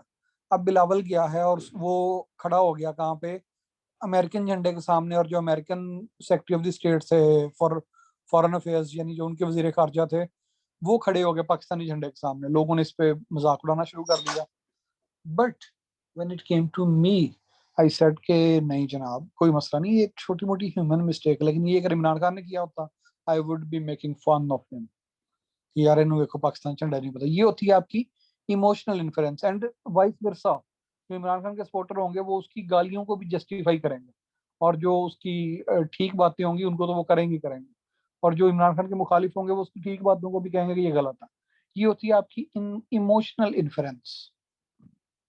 अच्छा, फिर ट्रांसमिटिंग बैरियर्स होते हैं। सबसे पहली होती है फिजिकल डिस्ट्रैक्शन। आपको एक कमरे में बंद कर दिया, आप पैगाम पहुंचाना चाहते हैं, आप नहीं पहुंचा सकते, फिजिकल डिस्ट्रैक्शन है। आप बहुत दूर हैं, आप बहुत दूर हैं, तो आपके पास अब कोई चीज नहीं है कि जिसके जरिए से आप कम्युनिकेट कर सके दूसरे को। आप देख तो रहे हैं लेकिन आवाज नहीं है, तो ये फिजिकल आपका क्या हो गया, डिस्ट्रैक्शन हो गई। फिर कंफ्लिक्टिंग मैसेज होता है बाज का, यानी समझ में नहीं आ रही थी क्या है। मसलन एक जगह है जहाँ पे एक जगह है जहाँ पे इंडियंस भी जमा है, यूरोपियंस भी जमा है।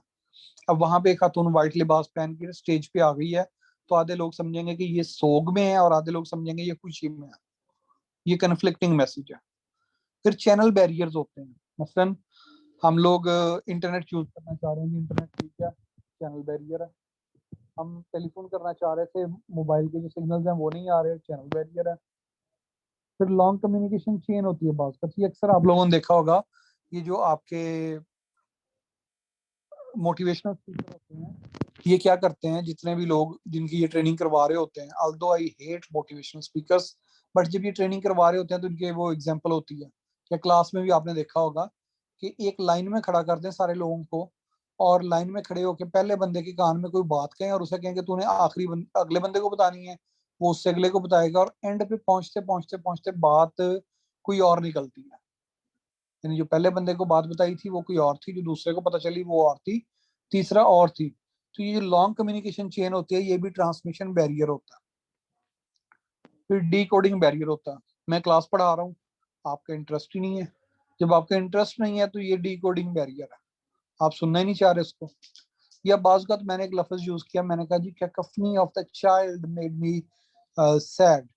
अब आपको कैकोफनी लफ्ज का मतलब नहीं आता, नॉलेज नहीं आती, तो नॉलेज नहीं है इस चीज की, तो आप कहेंगे कि सर इंदा की मतलब हुंदा, तो आप इसको प्रॉपरली डिकोड नहीं कर सके। या मसलन मैं आपसे कहता हूँ क्लास में आते कि हाल शुमा चीज, तो आप कहेंगे पता नहीं सर ने की किया।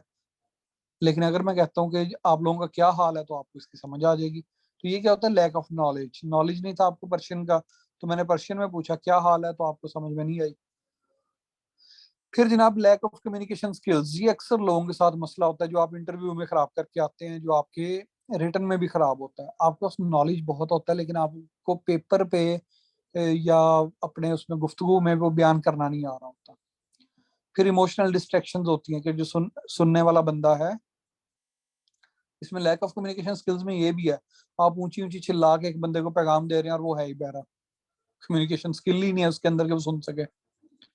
इमोशनल डिस्ट्रैक्शन है कि अगला बंदा इमोशनली किसी और सेंस में बैठा हुआ है, आपने उसे पैगाम दिया, वो ट्रॉमा में था, वो सुन नहीं सका। और फिर फिजिकल डिस्ट्रैक्शन इसमें भी है। रिस्पॉन्डिंग बैरियर्स ये हैं कि फीडबैक का इशू ही ना हो, मैं यहाँ पे मैसेज करने का ऑप्शन बंद कर दूं, या इन एडिक्वेट फीडबैक, यानी अगर आप बात करके मुझसे सवाल करेंगे तो वो ज्यादा सफिशिएंट और एडिक्वेट होगा। लेकिन जब आप मुझसे मैसेज करके कर रहे होते हैं तो बहुत से लोग कहते हैं यार इतनी लंबा मैसेज कौन टाइप करे, चल रहने दे, नहीं सवाल करते। तो ये इनएडिक्वेट फीडबैक होती है। या मसलन जब मैं आप फिजिकल क्लास में मुझे काम चेक करवा रहे होते हैं, तो मैं उस पर जो फीडबैक दे रहा होता हूँ वो बिठा के समझा के डिटेल दे रहा होता हूँ। लेकिन जब हम पीडीएफ में मैं आपका ऐसे या प्रेसी चेक कर रहा होता हूँ, तो मैं उसको डिटेल नहीं पढ़ पाता, यानी इनसफिशिएंट या इनएडिक्वेट फीडबैक मिलता। तो ये यहाँ तक किसी को कोई मसला है तो मुझे बताया। दूसरा चैप्टर हमारा हो गया कम्युनिकेशन का। तीसरा चैप्टर है हमारा प्रिंसिपल्स ऑफ इफेक्टिव कम्युनिकेशन। इसके लिए मैंने आपको बताया था कि 7C वर्ड यूज होता है, लेकिन आपकी मर्जी है इन 7C के अलावा जो मर्जी आप इसमें ऐड करते हैं।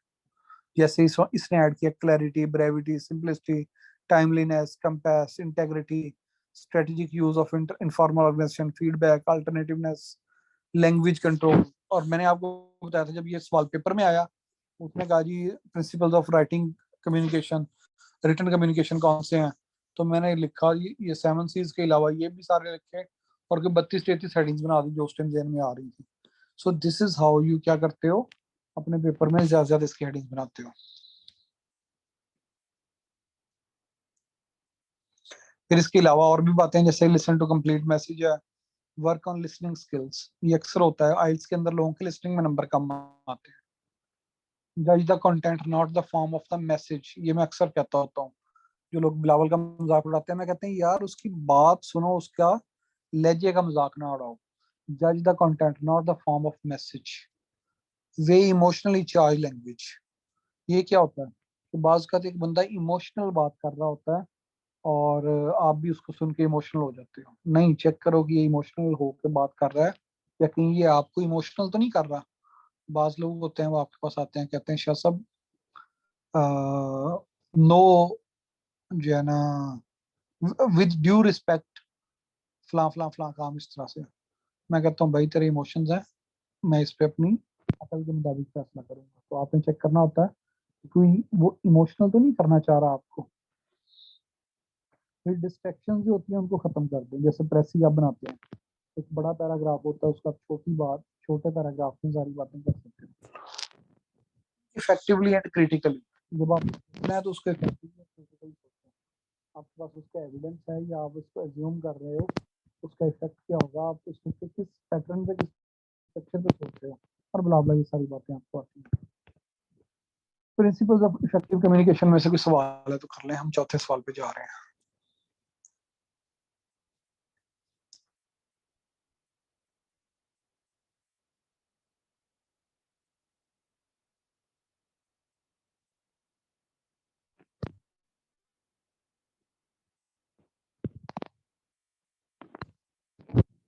तो जी डेवलपमेंट कम्युनिकेशन, डेवलपमेंट जर्नलिज्म, अगला सवाल है हमारा। डेवलपमेंट कम्युनिकेशन क्या होती है? डेवलपमेंट कम्युनिकेशन ये होती है कि use of communication to develop, use of communication process to develop. इतनी सी बात है। डेफिनेशन क्या है? Use of communication process to develop humans to develop a nation, to develop a country, to develop a city, कुछ भी develop करने के लिए, किसी भी चीज को पहले से बेहतर करने के लिए कम्युनिकेशन का इस्तेमाल क्या होता है? डेवलपमेंट कम्युनिकेशन होता है। इसमें किस चीज की इंप्रूवमेंट हो सकती है? सोसाइटी की इंप्रूवमेंट हो सकती है, इकोनॉमी की हो सकती है, फिर ड्रामेटिक प्रोग्रेस हो सकती है, जैसे एकदम से कोई चीज हो जाए। फिर प्रोपेगेंडा होता है, उसके जरिए से आप लोगों को उनके आइडियाज को तब्दील कर देते हो और उनको कहते हो कि अब आपकी बात बेहतर हो गई है। जैसे वर्ल्ड वॉर 2 का जो प्रोपेगेंडा था, उस प्रोपेगेंडा ने क्या किया, ये प्रोपेगेंडा की टर्म को नेगेटिव कर दिया गया। उसमें उसमें लोगों के जहनों में नाजीज्म और फाशिज्म के लिए नफरत भर गई। तो लोग ऑटोमेटिकली क्या हो गए, डेवलप हो गए कि जनाब नाजीज्म और फाशिज्म बुरी बात है। फिर जनाब डेवलपमेंट कम्युनिकेशन से आप लोगों को एजुकेट कर सकते हो, स्किल सिखा सकते हो, उनके अंदर सोशल यूनिटी लेके आ सकते हो, उनको मॉडर्नाइज कर सकते हो, उनको आप मॉडर्न कल्चर से आगाह कर सकते हो। आप उनको ट्रेडिशनल चीजों से निकाल के मॉडर्न वेज पे ले आते हो। ठीक है, टॉप डाउन प्रोसेस होता है इसमें। ये जो कम्युनिकेशन होती है ऊपर से नीचे की तरफ जाती है। एलीट क्लास पहले अडॉप्ट करती है, फिर अपर मिडिल क्लास, फिर लोअर मिडिल क्लास, फिर गरीब तबका। बस यही चीजें। डेवलपमेंट जर्नलिज्म जो है ये क्या होती है कि जो सहाफत है उसका इस्तेमाल। सहाफत क्या होती है, जर्नलिज्म क्या होती है? जर्नलिज्म में आपके पास आता है इलेक्ट्रॉनिक मीडिया और प्रिंट मीडिया। इनका इस्तेमाल किस चीज के लिए? डेवलपमेंट के लिए। दैट्स इट, कोई इसमें खास चीज नहीं है, दोनों सेम ही चीजें हैं। बस जो सवाल आ जाए आपने उसको कम्युनिकेशन में आपने कहना है कम्युनिकेशन का इस्तेमाल किसके लिए? डेवलपमेंट के लिए। जर्नलिज्म में सहाफत का इस्तेमाल डेवलपमेंट के लिए। अब सहाफत जो होती है इसमें जो आपने वो न्यूज पढ़ा था, सब एडिटिंग पढ़ी थी, रिपोर्टिंग पढ़ी थी, कॉलम पढ़ा था और एडिटोरियल पढ़ा था, उन सब चीजों का डेवलपमेंट में इस्तेमाल करना, सोसाइटी को डेवलप करने पे इस्तेमाल करना, ये आपकी डेवलपमेंट जर्नलिज्म है। जो पेपर 1 आपने पढ़ा है उसको पूरे का जो इस्तेमाल है किसके लिए? डेवलपमेंट ऑफ सोसाइटी के लिए, वो डेवलपमेंट जर्नलिज्म है। अब यहाँ पे एक क्वेश्चन आता होता है, differentiate between mess communication, development communication and development journalism and development support communication. सिर्फ डेफिनेशन है इनकी। मैस कम्युनिकेशन क्या होती है इसका आपको पता है कि जनाब मैसेज तक कोई पैगाम पहुंचाना मैस कम्युनिकेशन है। डेवलपमेंट कम्युनिकेशन क्या है कि use of communication technology for the development of society, ये आपकी कम्युनिकेशन डेवलपमेंट है। डेवलपमेंट जर्नलिज्म क्या है? यूज ऑफ जर्नलिस्टिक जो आपके पास इंस्ट्रूमेंट्स हैं फॉर डेवलपमेंट ऑफ सोसाइटी। और आखिरी जो इसमें आपके पास जो आपके लिए मुश्किल होगा, that is development support communication. Development support communication क्या होती है? इसमें ये होता है कि आप बेसिकली डेवलपमेंट करवाने के लिए कम्युनिकेशन खुद डायरेक्टली कुछ नहीं कर रही होती, बल्कि कम्युनिकेशन सपोर्ट कर रही होती है किसी भी चीज को। फॉर एग्जांपल, आप कहते हैं कि पाकिस्तान के अंदर जो विमेन राइट्स हैं इनके ऊपर एक नया कानून आना चाहिए। अब ये नया कानून आना क्या है? डेवलपमेंट है। अब आम आदमी इसको एनफोर्स नहीं कर सकता। इसको सिर्फ कौन कर सकती है? काबीना कर सकती है या लेजिस्लेचर कर सकती है। अब आप क्या करते हो? कम्युनिकेशन यूज करते हो, ट्विटर पे ट्रेंड बनाते हो कि जनाब ये मामला जो है इसको काबीना जेरे बहस लेके आए। ये क्या हुआ? आपने कम्युनिकेशन की सपोर्ट ली किस चीज के लिए? डेवलपमेंट के लिए। सिविल सोसाइटी कम्युनिकेशन की मदद से क्या करती है? डेवलपमेंट में लोगों का वो करती है, ध्यान इस तरफ करवाती है कि आप इस काम को करो जो भी उसके होते हैं। फॉर एग्जाम्पल, जैसे आप लेटर लिखते हैं डिप्टी कमिश्नर को कि जी हमारे मोहल्ले की सफाई करें, तो ये भी डेवलपमेंट सपोर्ट कम्युनिकेशन में आ जाएगा। आप अपने जो है बल्दिया के एहलकार को खत लिखते हो कि जनाब, या वापडा वालों को खत लिखते हो कि जनाब इस इलाके के अंदर एक नया ट्रांसफार्मर लगा दो। ये क्या है? ट्रांसफार्मर आपने नहीं लगाया, लेकिन आपने कम्युनिकेट किया। तो यहाँ पे आपने कम्युनिकेशन एक खत के जरिए से, जैसे आप एडिटोरियल लिखते हो या जैसे आप लेटर्स टू द एडिटर होते हैं। अब लेटर्स टू द एडिटर जो लिखे जाते हैं, जो लोग लिख रहे होते हैं एडिटर के नाम खतूत, तो ये डेवलपमेंट सपोर्ट कम्युनिकेशन होती है। कम्युनिकेशन है, लेकिन आप जो लिखने वाले हैं आप सहाफी तो नहीं है। आपने क्या किया? एडिटर को खत लिखा, एडिटर ने उसको छाप दिया और उस खत की मदद से किसी ने, साहिब इख्तियार ने पढ़ लिया और वो काम हो गया और डेवलपमेंट हो गई। इसे हम कहेंगे development support communication. Any question यहाँ तक, डेवलपमेंट सपोर्ट कम्युनिकेशन तक?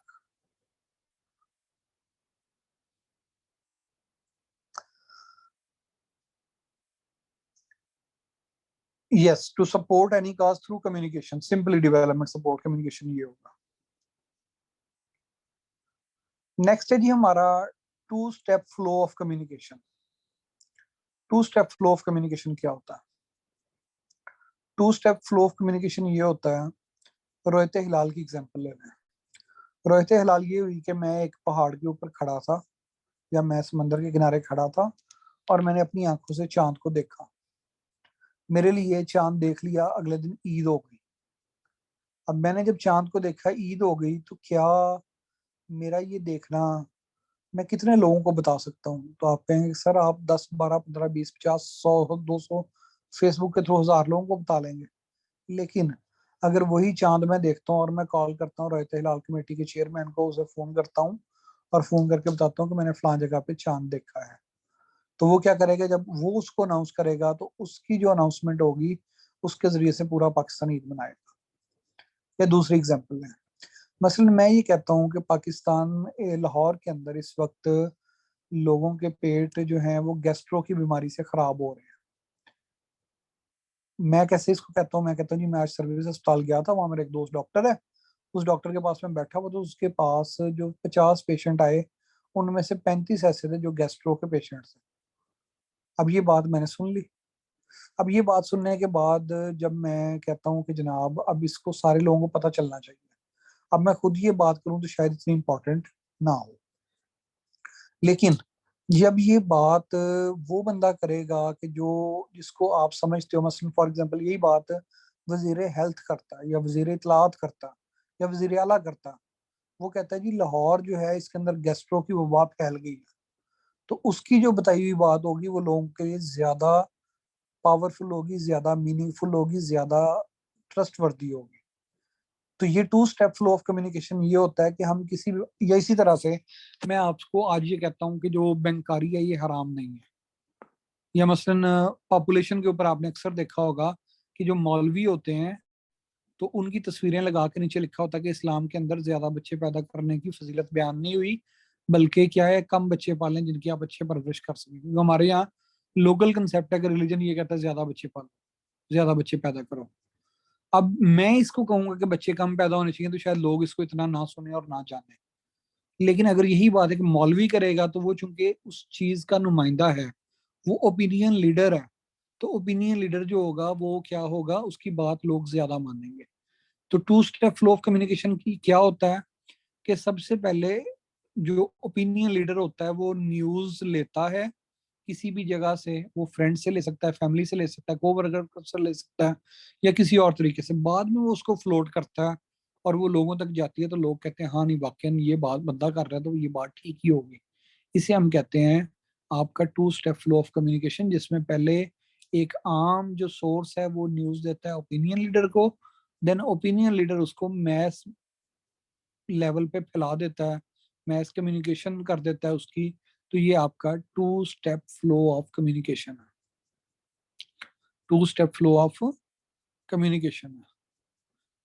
अच्छा, इसी तरह से मसलन ये है कि अगर आप लोगों में से कोई बंदा स्टेटस लगाता है, आप लोग देखते हैं, मुझे अक्सर ये होता है मेरे साथ, कोई भी बंदा पीएमएस ग्रुप में या सीएसएस ग्रुप में लगाता है जी पीएमएस का इम्तहान है जुलाई में होने वाला है।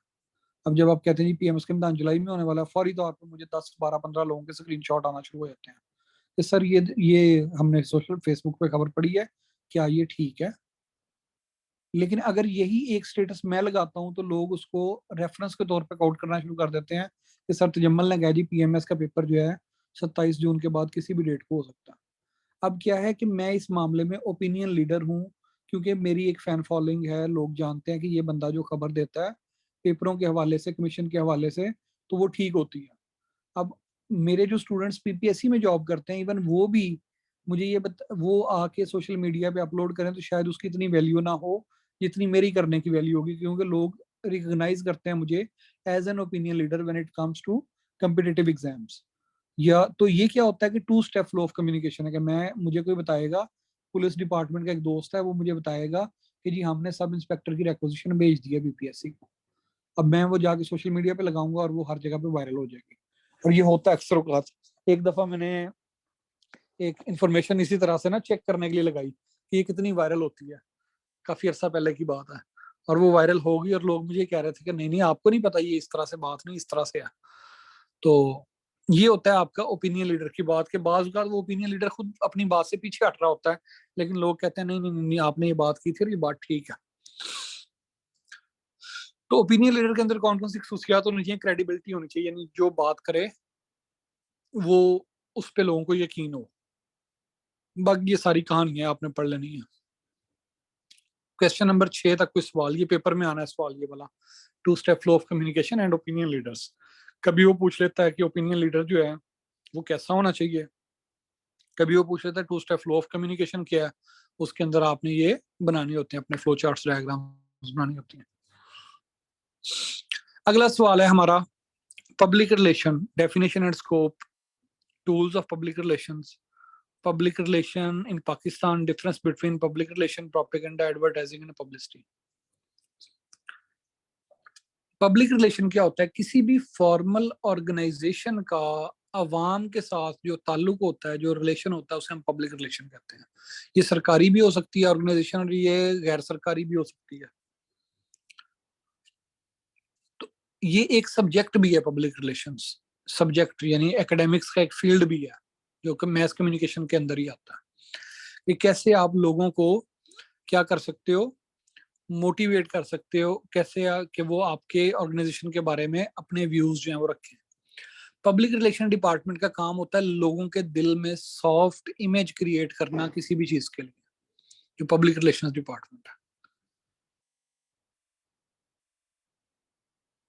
स्कोप क्या होता है जनाब? Preparing the people. आपने देखा होगा लाहौर के अंदर एक बन आ रहे थे, नई टाइप के बन्स आ रहे थे, ये जैसे कोई भी नई प्रोडक्ट आ रही होती है, तो वो क्या करते हैं, बड़ा सा एक लोगो टाइप या कलर बना देते हैं, उसके ऊपर लिखते हैं कमिंग सून और नीचे अपना फोन नंबर लिख देते हैं। लोग सारे परेशान होते हैं, यार ये फोन नंबर, या मसलन वो टेलीफोन होता था एक 0900786101। अब जब अगर फॉर एग्जाम्पल मैं वो स्टार्ट करना चाह रहा हूँ, तो मैं क्या करता हूँ, बड़ा सा लिखता हूँ कमिंग सून और आगे लिख देता हूँ 0900786101 एंड दैट्स इट। लोगों को नहीं पता क्या जल्दी आ रहा है क्या नहीं आ रहा, लोग अब उसकी तरफ देखना शुरू हो गए हैं कि ये क्या है। तो ये क्या होता है, लोगों को आपने प्रिपेयर किया। उसके कुछ अरसे के बाद मैं लिख देता हूँ उस पर ना एक डेट लिख देता हूँ, वही कमिंग सून ये, और डेट और साथ में नंबर। फिर मैं उसके ऊपर एक लोगो ऐड कर देता हूँ। फिर मैं उसके अंदर ये क्या करता हूँ, ये इससे क्या हो गया, लोगों के माइंड मैंने कंटिन्यूसली अपनी तरफ अट्रैक्ट करना शुरू कर दिया। तो ये पब्लिक रिलेशनिंग है। या फिर बाज़ का ऐसा होता है, आपने देखा होगा बाकायदा पाकिस्तान में एक इदारा है आईएसपीआर के नाम से, या पंजाब गवर्नमेंट का एक इदारा है डीजीपीआर के नाम से, Directorate General of Public Relations, DGPR. अब ये जो आपका आईएसपीआर है या डीजीपीआर है, या हर महकमे का अपना एक पीआरओ होता है, डीपीओ का भी पीआरओ होता है, डीसी का भी पीआरओ होता है। ये पब्लिक रिलेशन ऑफिसर, इनका काम क्या होता है? इनका काम होता है इंफॉर्मेशन को लोगों तक पहुंचाना है, और इसके लिए तमाम पॉसिबल मेजर्स अडॉप्ट करना। ये ट्रस्ट डेवलप करता है। मार्केटिंग में और पब्लिक रिलेशंस में फर्क है।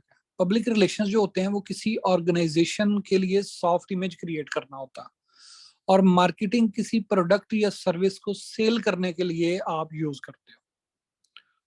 मार्केटिंग या एडवर्टाइजिंग जो है ये क्या होती है, किसी भी चीज को सेल करने के लिए होती है।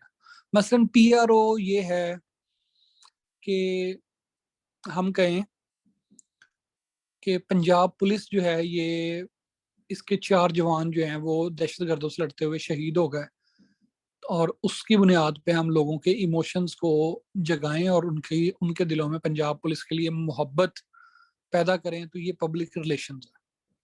लेकिन अगर मैं ये कहूँ कि ये मेरी एकेडमी है और ये इसकी एडवर्टीजमेंट है, और इस एडवर्टीजमेंट को मैं बढ़ा चढ़ा कर लिखूंगा, कहूँ कि जनाब 3 दिन के अंदर पीएमएस अफसर बना है, एक दफा आप लोग हिल जाएंगे, ये क्या है? एग्जेजरेशन। एग्जेजरेशन है। ये मैं कहूँ 6 दिन के अंदर आप पब्लिक जो है ना पीएमएस ऑफिसर बना है, ये एग्जेजरेशन है। मार्केटिंग के अंदर एग्जेजरेशन होती है, एडवर्टाइजिंग के अंदर एग्जेजरेशन होती है। पब्लिक रिलेशन क्या होता है? उसके अंदर आप फैक्ट्स को बयान करते हैं लोगों के अंदर, उन फैक्ट्स को आप इस तरह से मोल्ड करके बयान करते हैं कि लोग आपके लिए एक पॉजिटिव इमेज ले आते हैं। PR is only promotion, yes. Image building होती है इसमें, और इससे आप वर्क लेते हो। टूल्स कौन कौन से हैं? टूल्स इसके डिफरेंट है।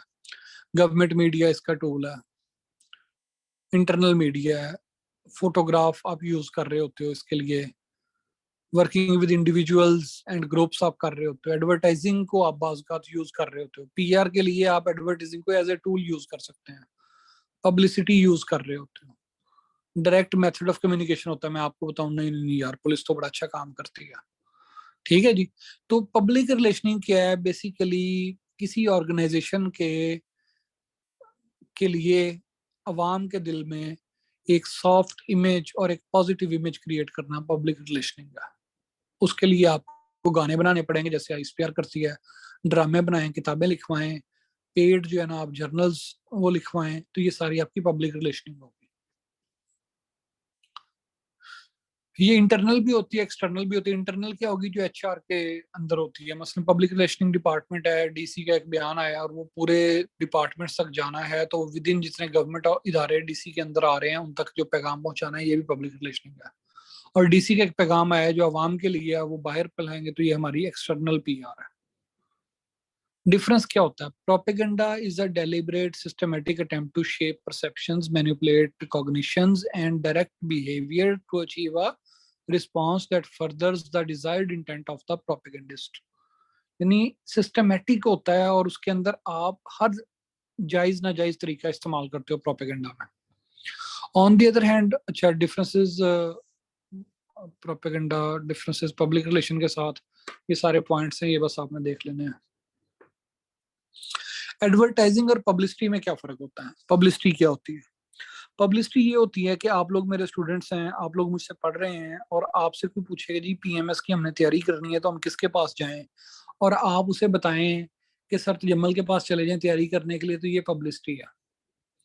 और एक इश्तिहार मैं बनवाता हूँ और उस इश्तिहार को मैं दीवारों पे लगवाता हूँ या सोशल मीडिया पे चलाता हूँ और पेड प्रमोशन करता हूँ, तो ये उसकी क्या है?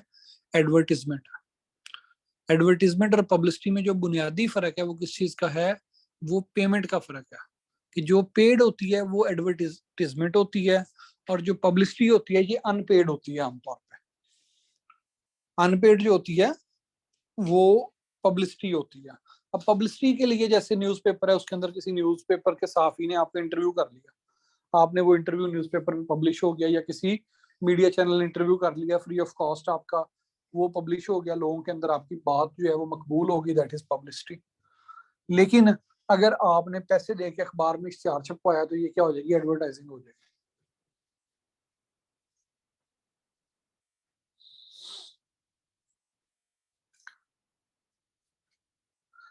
अच्छा, यहाँ पे एक क्वेश्चन आता होता है, advertising as a blood to जो है ना आपके मीडिया। एडवर्टीजमेंट जो होती है इसकी बेस पे आपके अखबार, आपके चैनल, आपकी जो वेबसाइट्स हैं वो चल रही होती हैं एडवर्टीजमेंट की बेस पे। ये जो आपको यूट्यूब पे चैनल बनाते हैं और कहते हैं जी यूट्यूब से पैसा कमाएं, वो पैसा कैसे आ रहा होता है? जब यूट्यूब पे लोग जाके देखते हैं तो उससे पहले आप एक वीडियो आती है, वो वीडियो जो है आप उसको पहले 5 सेकंड देखते हैं, फिर आप उसको स्किप कर सकते हैं। तो जो 5 सेकंड आपने वीडियो देखी है, तो जिस बंदे ने वो वीडियो प्लेस की थी, प्रमोशनल वीडियो, तो उस बंदे ने क्या किया था? यूट्यूब को पैसे दिए थे, और उन पैसों में से एक माइनर का माइन्यूट सी अमाउंट उस कंटेंट क्रिएटर को जाएगी जिसके गाने से पहले, जिसकी वीडियो से पहले वो क्या चला है आपका, वो एडवर्टीजमेंट चली गया।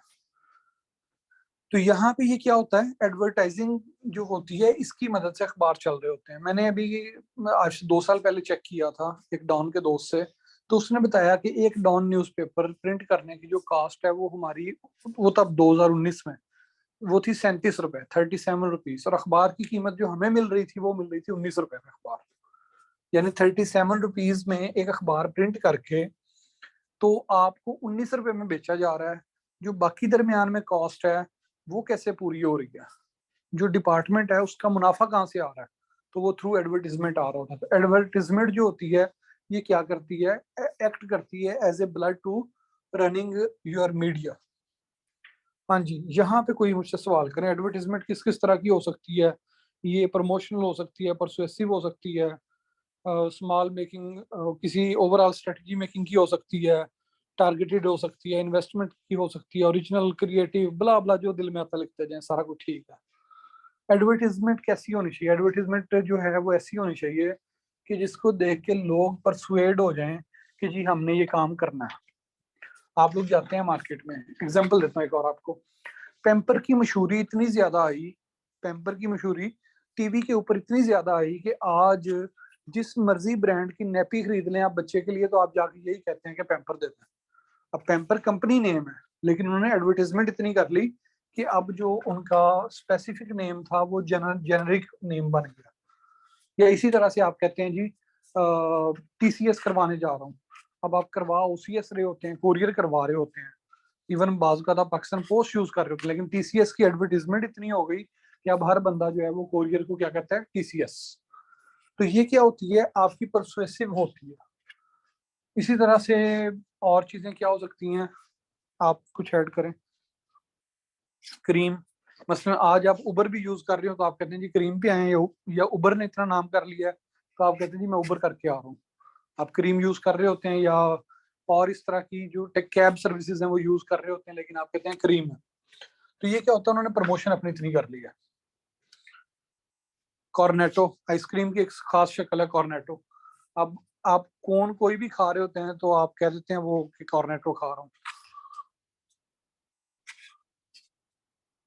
चलें, दैट्स सफिशिएंट। कोई सवाल है ज़हन में तो कर लें, नहीं तो आपने मैथ कम्युनिकेशन की जैसे ये आउटलाइन बनी हुई है ऐसे अपने हाथ से आउटलाइन बनानी है, सिर्फ इस पर रिलाई नहीं करना। और हर सवाल के अंदर, जिसमें तो यहाँ पे फ्लो चार्ट्स ऐड है, एक ऐड है तो आपने 2 ऐड करने हैं, अपने हाथ से बनाने हैं और बना के फिर आपने ग्रुप में सेंड करने हैं, मुझे सेंड करने हैं। ये आपका होमवर्क है, प्लस इंग्लिश ऐसे का एक होमवर्क है आपका, वो मैं ग्रुप में पोस्ट कर देता हूँ। उसका टॉपिक क्या, कल से हमारी पहली क्लास इंग्लिश की हुआ करेगी पीएमएस वालों के लिए, और दूसरी क्लास इस्लामियात के जो लेक्चर रह गए हैं वो होंगे। कल भी 2 घंटे क्लास होगी मंडे से ऑनवर्ड, और अगले हफ्ते में हमने सिलेबस खत्म कर लेना है। सिर्फ हमारा सोशल वर्क बच जाएगा, वो अगले वीकेंड पे मैं आपको इसी 2 दिन में करवा दूंगा।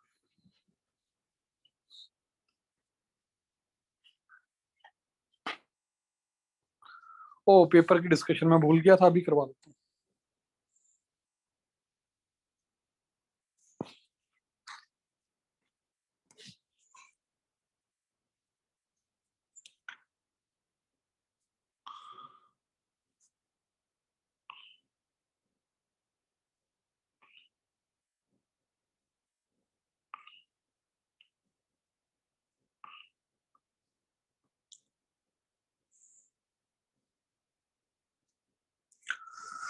ये देखो जी, ये आपका पेपर 1 है, पहले पेपर 2 देख लो। पेपर 2 में क्वेश्चन आता है। अब देखो, ये जो बेसिक्स हैं, जो सिलेबस है, वो हमने सारा कवर कर लिया, हमने कोई सवाल भी नहीं छोड़ा। अब इसमें सवाल देखो कैसे आ रहे हैं। कहते जी, why most of the television morning shows are not compatible with the cultural values of Pakistan. अब जो मॉर्निंग शोज होते हैं, ये पाकिस्तान की जो एथिकल वैल्यूज हैं, मोरल वैल्यूज हैं, कल्चरल वैल्यूज हैं, उनके साथ कंपेटिबल क्यों नहीं है। फिर नंबर 1 पे ये क्वेश्चन है, यानी रीजन पूछ रहा है कि जो ये हैं ये क्यों नहीं। तो रीजन क्या हो सकते हैं, जेनरिक रीजन है। नंबर 1, वो उसमें आप बता सकते हैं कि ये इसके ऊपर बाइस्ड नेचर होती है किसकी, मीडिया हाउसेस की, वो अपनी मर्जी की जो मॉर्निंग शोज हैं वो बनाते हैं। Number 2, less interest of the major chunk, अक्सर लोग तो मॉर्निंग में काम के लिए चले जाते हैं, वो टीवी देखते ही नहीं है, तो चूंकि ये लेस व्यूड होते हैं तो इस पे तवज्जो भी कम दी जाती है। अब और क्या हो सकता है, पॉलिटिकल इम्पैक्ट्स होते हैं कि इनको आप इस तरह की चीजें बताते हैं कि जो ठीक नहीं है। फिर इस पे ये हो सकता है कि जो वेमेन है इसमें कोई उनका हिडन एजेंडा हो सकता है। तो जो आपके दिल में आएगा यहाँ पे 5 6 7 पॉइंट्स, वो आपने लिख देने हैं कि इन 7 पॉइंट्स की वजह से हमारे टेलीविजन के जो मॉर्निंग शोज हैं वो कंपेटिबल नहीं है हमारी कल्चरल वैल्यूज के साथ। फिर कहते हैं give suggestions for improving their content bye examining the various ethical issues involved in morning shows. तो एथिकल इश्यूज कौन कौन से हैं, तो एथिकल इश्यूज पाकिस्तान के मॉर्निंग शोज में है, जैसे फॉर एग्जांपल उसके अंदर बहुत ज्यादा जो गेस्ट बुलाए जा रहे हैं वो अनएथिकल किस्म के लोग होते हैं, वो आपके कल्चर के मुताबिक नहीं होते। वो जनाब उसके अंदर कुछ चीजें ऐसी, मसलन एक्सरसाइजेस की ऐसी तस्वीर और वो ड्रेसिंग ऐसी होती है जो नामुनासिब होती है, बला बला, ये सारा कुछ। Explain the arguments with different examples, फिर आप इसके एग्जांपल्स दें, उसने कहा। अब ये क्या है, जनरल क्वेश्चन है, इस ये आपको किसी बुक से नहीं मिलना। आप कहें ये किसी बुक से तैयार हो जाए तो बुक से तैयार नहीं होना। ये जिसने देखा होगा मॉर्निंग शो 1 2 4 देखे होंगे वही इस पे आंसर कर सकेगा। बट अगेन मैं आपसे ये कहूंगा कि जो इस तरह के सवाल हो जिसके अंदर कंट्रोवर्सी हो, मसलन खातून का एक्सरसाइज करना और उसके लिए डिफरेंट पोज बनाना कि वो कैसे झुकेगी, कैसे वो मूव करेगी, अब ये जो बात है ये कंट्रोवर्शियल है। फेमिनिस्ट कहेंगे कि बॉडी पार्ट्स हैं, कोई बात नहीं है, नॉर्मल है, एक्सरसाइज अगर मर्द कर सकते हैं तो औरतें भी कर सकती हैं। लेकिन जो रिलीजियस बंदा होगा वो कहेगा नहीं जनाब, उससे बॉडी पार्ट्स नजर आ रहे हैं और ये गलत है और ऐसा और वैसा, ये सारा कुछ। तो ऐसे क्वेश्चन को अटेम्प्ट कोशिश करें ना करें जिसमें कंफ्लिक्ट हो। लेकिन मैंने बता दिया कि इसको कैसे करना है। आपने जनरली बता देना है कि इसमें कौन कौन से इश्यूज हैं और क्यों हैं उसमें आप, और नंबर 2 पे आप क्या करेंगे, उसके सोल्यूशन बता देंगे। फिर है जी define development communication and development support communication. अब दोनों के आपने क्या करना है, डिफाइन करना है। फिर कहता है also discuss a case study of development communication that contributed in the development of any sector in Pakistan। Development communication से कौन सा सेक्टर है जो मतलब वो सामने आया है डेवलपमेंट। तो आप इसमें ले सकते हैं कि मसलन वेमेन डेवलपमेंट का आप इसमें केस ले सकते हैं कि खवातीन के ऊपर, या क्लाइमेट चेंज ले लें, ऐसा टॉपिक लें जिसके ऊपर वो नहीं हो, आप क्लाइमेट चेंज ले लें। आप कहें जी डेवलपमेंट कम्युनिकेशन के थ्रू लोगों ने बहुत बड़ी तादाद में पौधे लगाए हैं, स्टेट जो है उसने भी पौधे लगाए हैं। भाषा डैम भी ले सकते हैं। तो कोई एक एग्जाम्पल लेनी है, उस एग्जाम्पल में फिर आपने बताना है कौन कौन से एक्ट्स हुए और सारा कुछ हुआ। तो ये डेवलपमेंट कम्युनिकेशन की डेफिनेशन हो जाएगी। उसके बाद सपोर्ट कम्युनिकेशन की डेफिनेशन हो जाएगी। नीचे उसने पूछा डेवलपमेंट कम्युनिकेशन का, तो आपने इसमें बता देना कि ये इस तरह से हमारी चीजें बेहतर हुई हैं। फिर कहते हैं explain the complex process of communication with the reference to Shannon and Weaver model of communication in detail। अब Shannon and Weaver मेरे ज़हन से निकल गया, लेकिन शायद ये SMC आ रही है, देख लीजिएगा इसको। फिर कहते हैं जी political polarization of Pakistani news anchor disturbs the credibility of news and views on current affairs talk shows in Pakistan. कहता है कि जो पॉलिटिकल पोलराइजेशन है इसकी वजह से जो न्यूज है उसकी जो अहमियत और क्रेडिबिलिटी है वो खराब हो रही है। न्यूज की जो है, आगे ये सवाल नहीं थे, ये उसका कमेंट था। आगे सवाल क्या है, सवाल कहता है एन्यूमरेट। एन्यूमरेट का मतलब होता है नंबर, नंबरिंग दें, नंबरों के साथ आपने करना है। एन्यूमरेट जब आ जाए क्वेश्चन में तो उसमें आपने कहना है कि following are the reason behind, उसमें नंबर 1 ये, नंबर 2 ये, नंबर 3 ये, नंबर 4 ये। तो एन्यूमरेट का मतलब होता है नंबर के साथ बताएं। रैपिडली इंक्रीजिंग दिस ट्रेंड, सबसे पहले वो कहता है write down your answer with examples. अब इसकी एग्जांपल्स भी दें।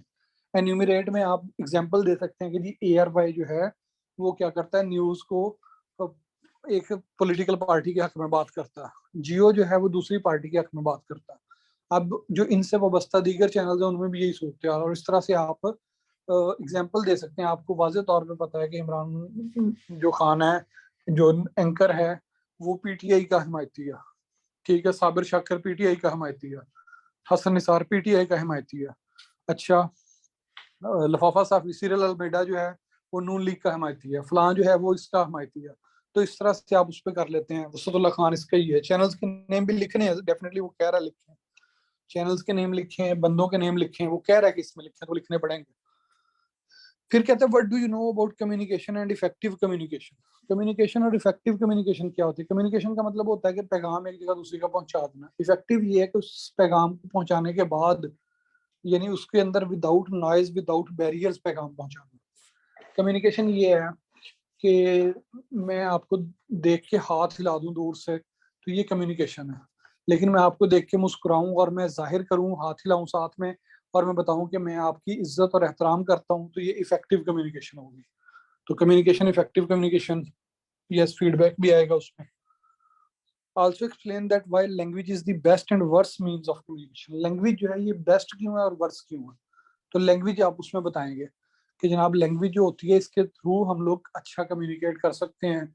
उसमें वही कि एक इम्पैक्ट होती है, बात टू द पॉइंट होती है। और वर्स्ट क्यों है कि एक बात के एक से ज्यादा मतलब निकल आते हैं। लैंग्वेज जो होती है लोगों को बात समझ में नहीं आती।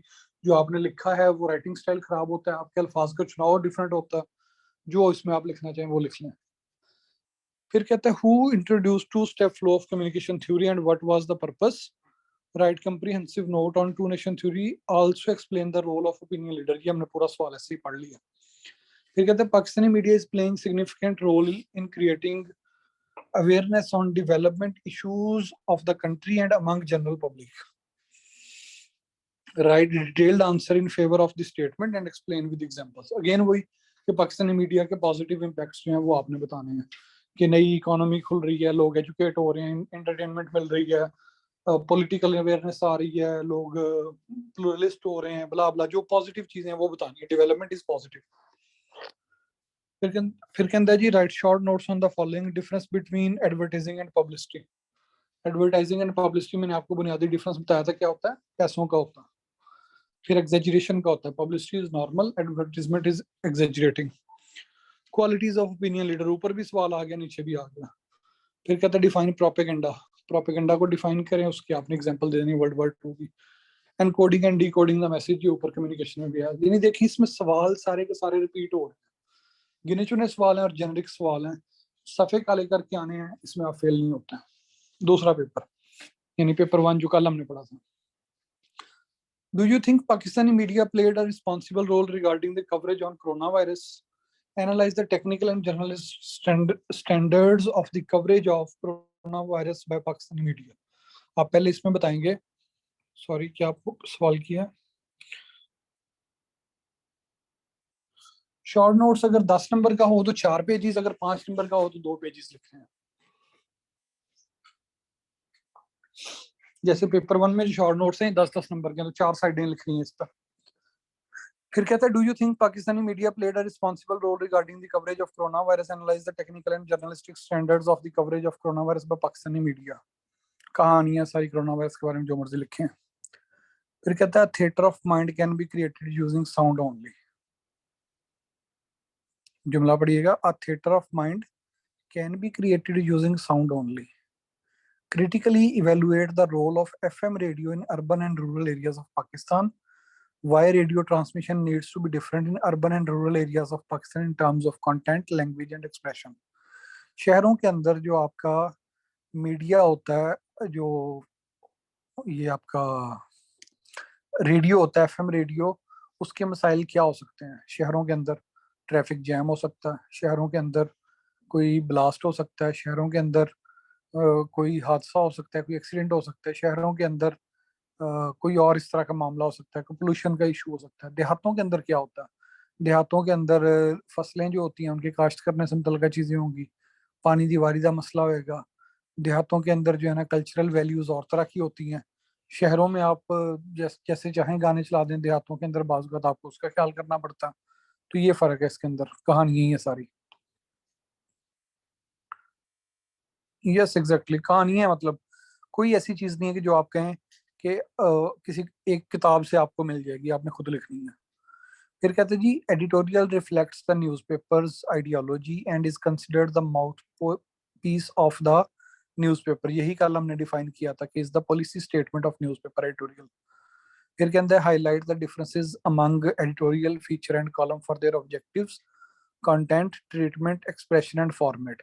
अब देखो उसने सवाल के अंदर खुद ही बता दिया कि आपने क्या लिखना है। उसने कहा कि आप इन तीनों के जो है ना वो क्या करो, डिफरेंसेस लिखो। कौन से, सबसे पहले ऑब्जेक्टिव्स। तो आप हेडिंग देंगे इस सवाल को हल करते हुए कि डिफरेंसेस अमंग ऑब्जेक्टिव्स। उस पे आप ऑब्जेक्टिव्स के बारे में 3-4 चीजें लिखेंगे। नंबर 1 के एडिटोरियल का ऑब्जेक्टिव ये होता है, फीचर का ये होता है और कॉलम का ये होता है।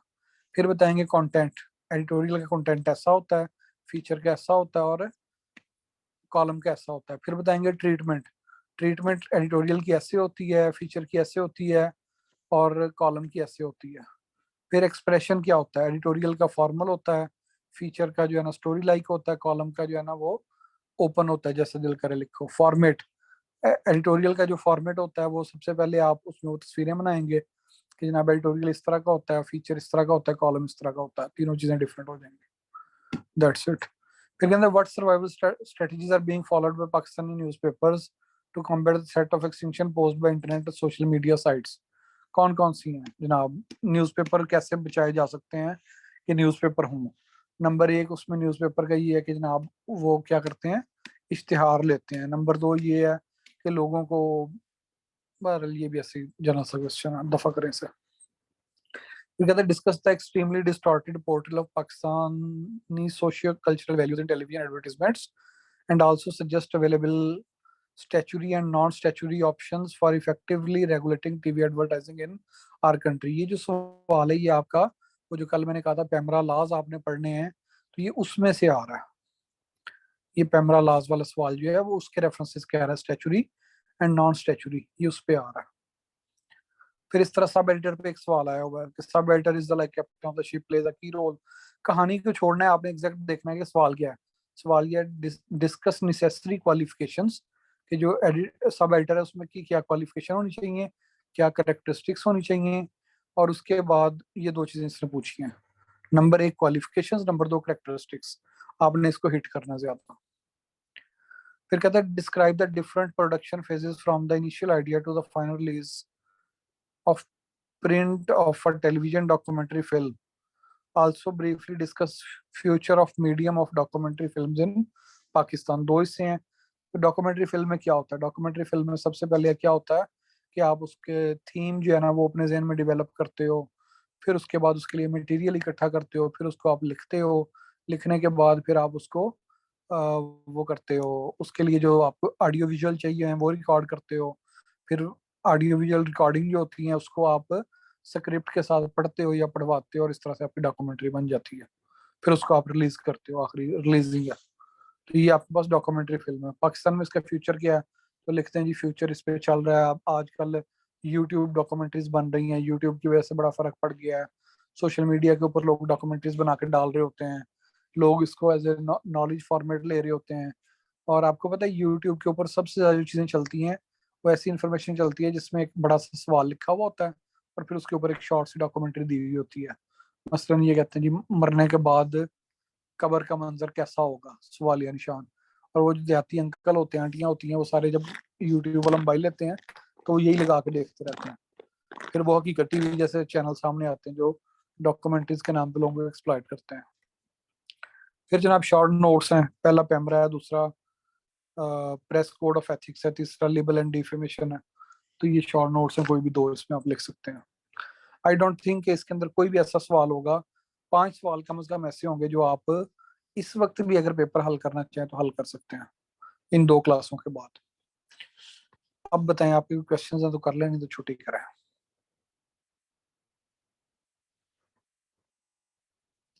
और आपको आखिरी बात, जहाँ पे कुछ ना लगे वहां पे एच पेस्टल जरूर लगेगा, ये मैं आपको बता रहा हूँ।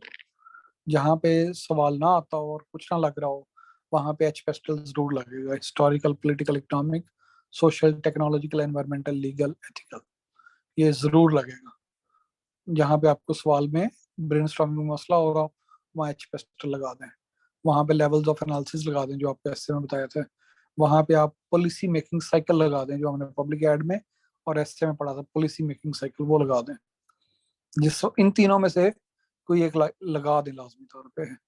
मैं जब सवाल अटेम्प्ट करता था पीएमएस के पेपरों में, तो एक सवाल में पॉलिसी मेकिंग साइकिल बनाता था, एक सवाल में मैं एच पेस्टल एनालिसिस लगाता था, एक में लेवल्स ऑफ एनालिसिस, एक में लेवल्स और एच पेस्टल को मिक्स करके, और एक के अंदर कोई जो स्पेसिफिक सब्जेक्ट का क्वेश्चन होता था वो करता था।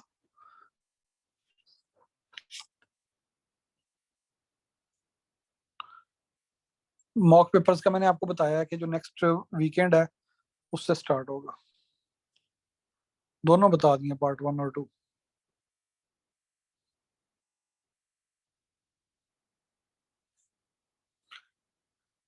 ठीक है जी, आप लोग अपना ख्याल रखिएगा। अल्लाह हाफिज। कल मिलते हैं इंशाल्लाह 5 बजे।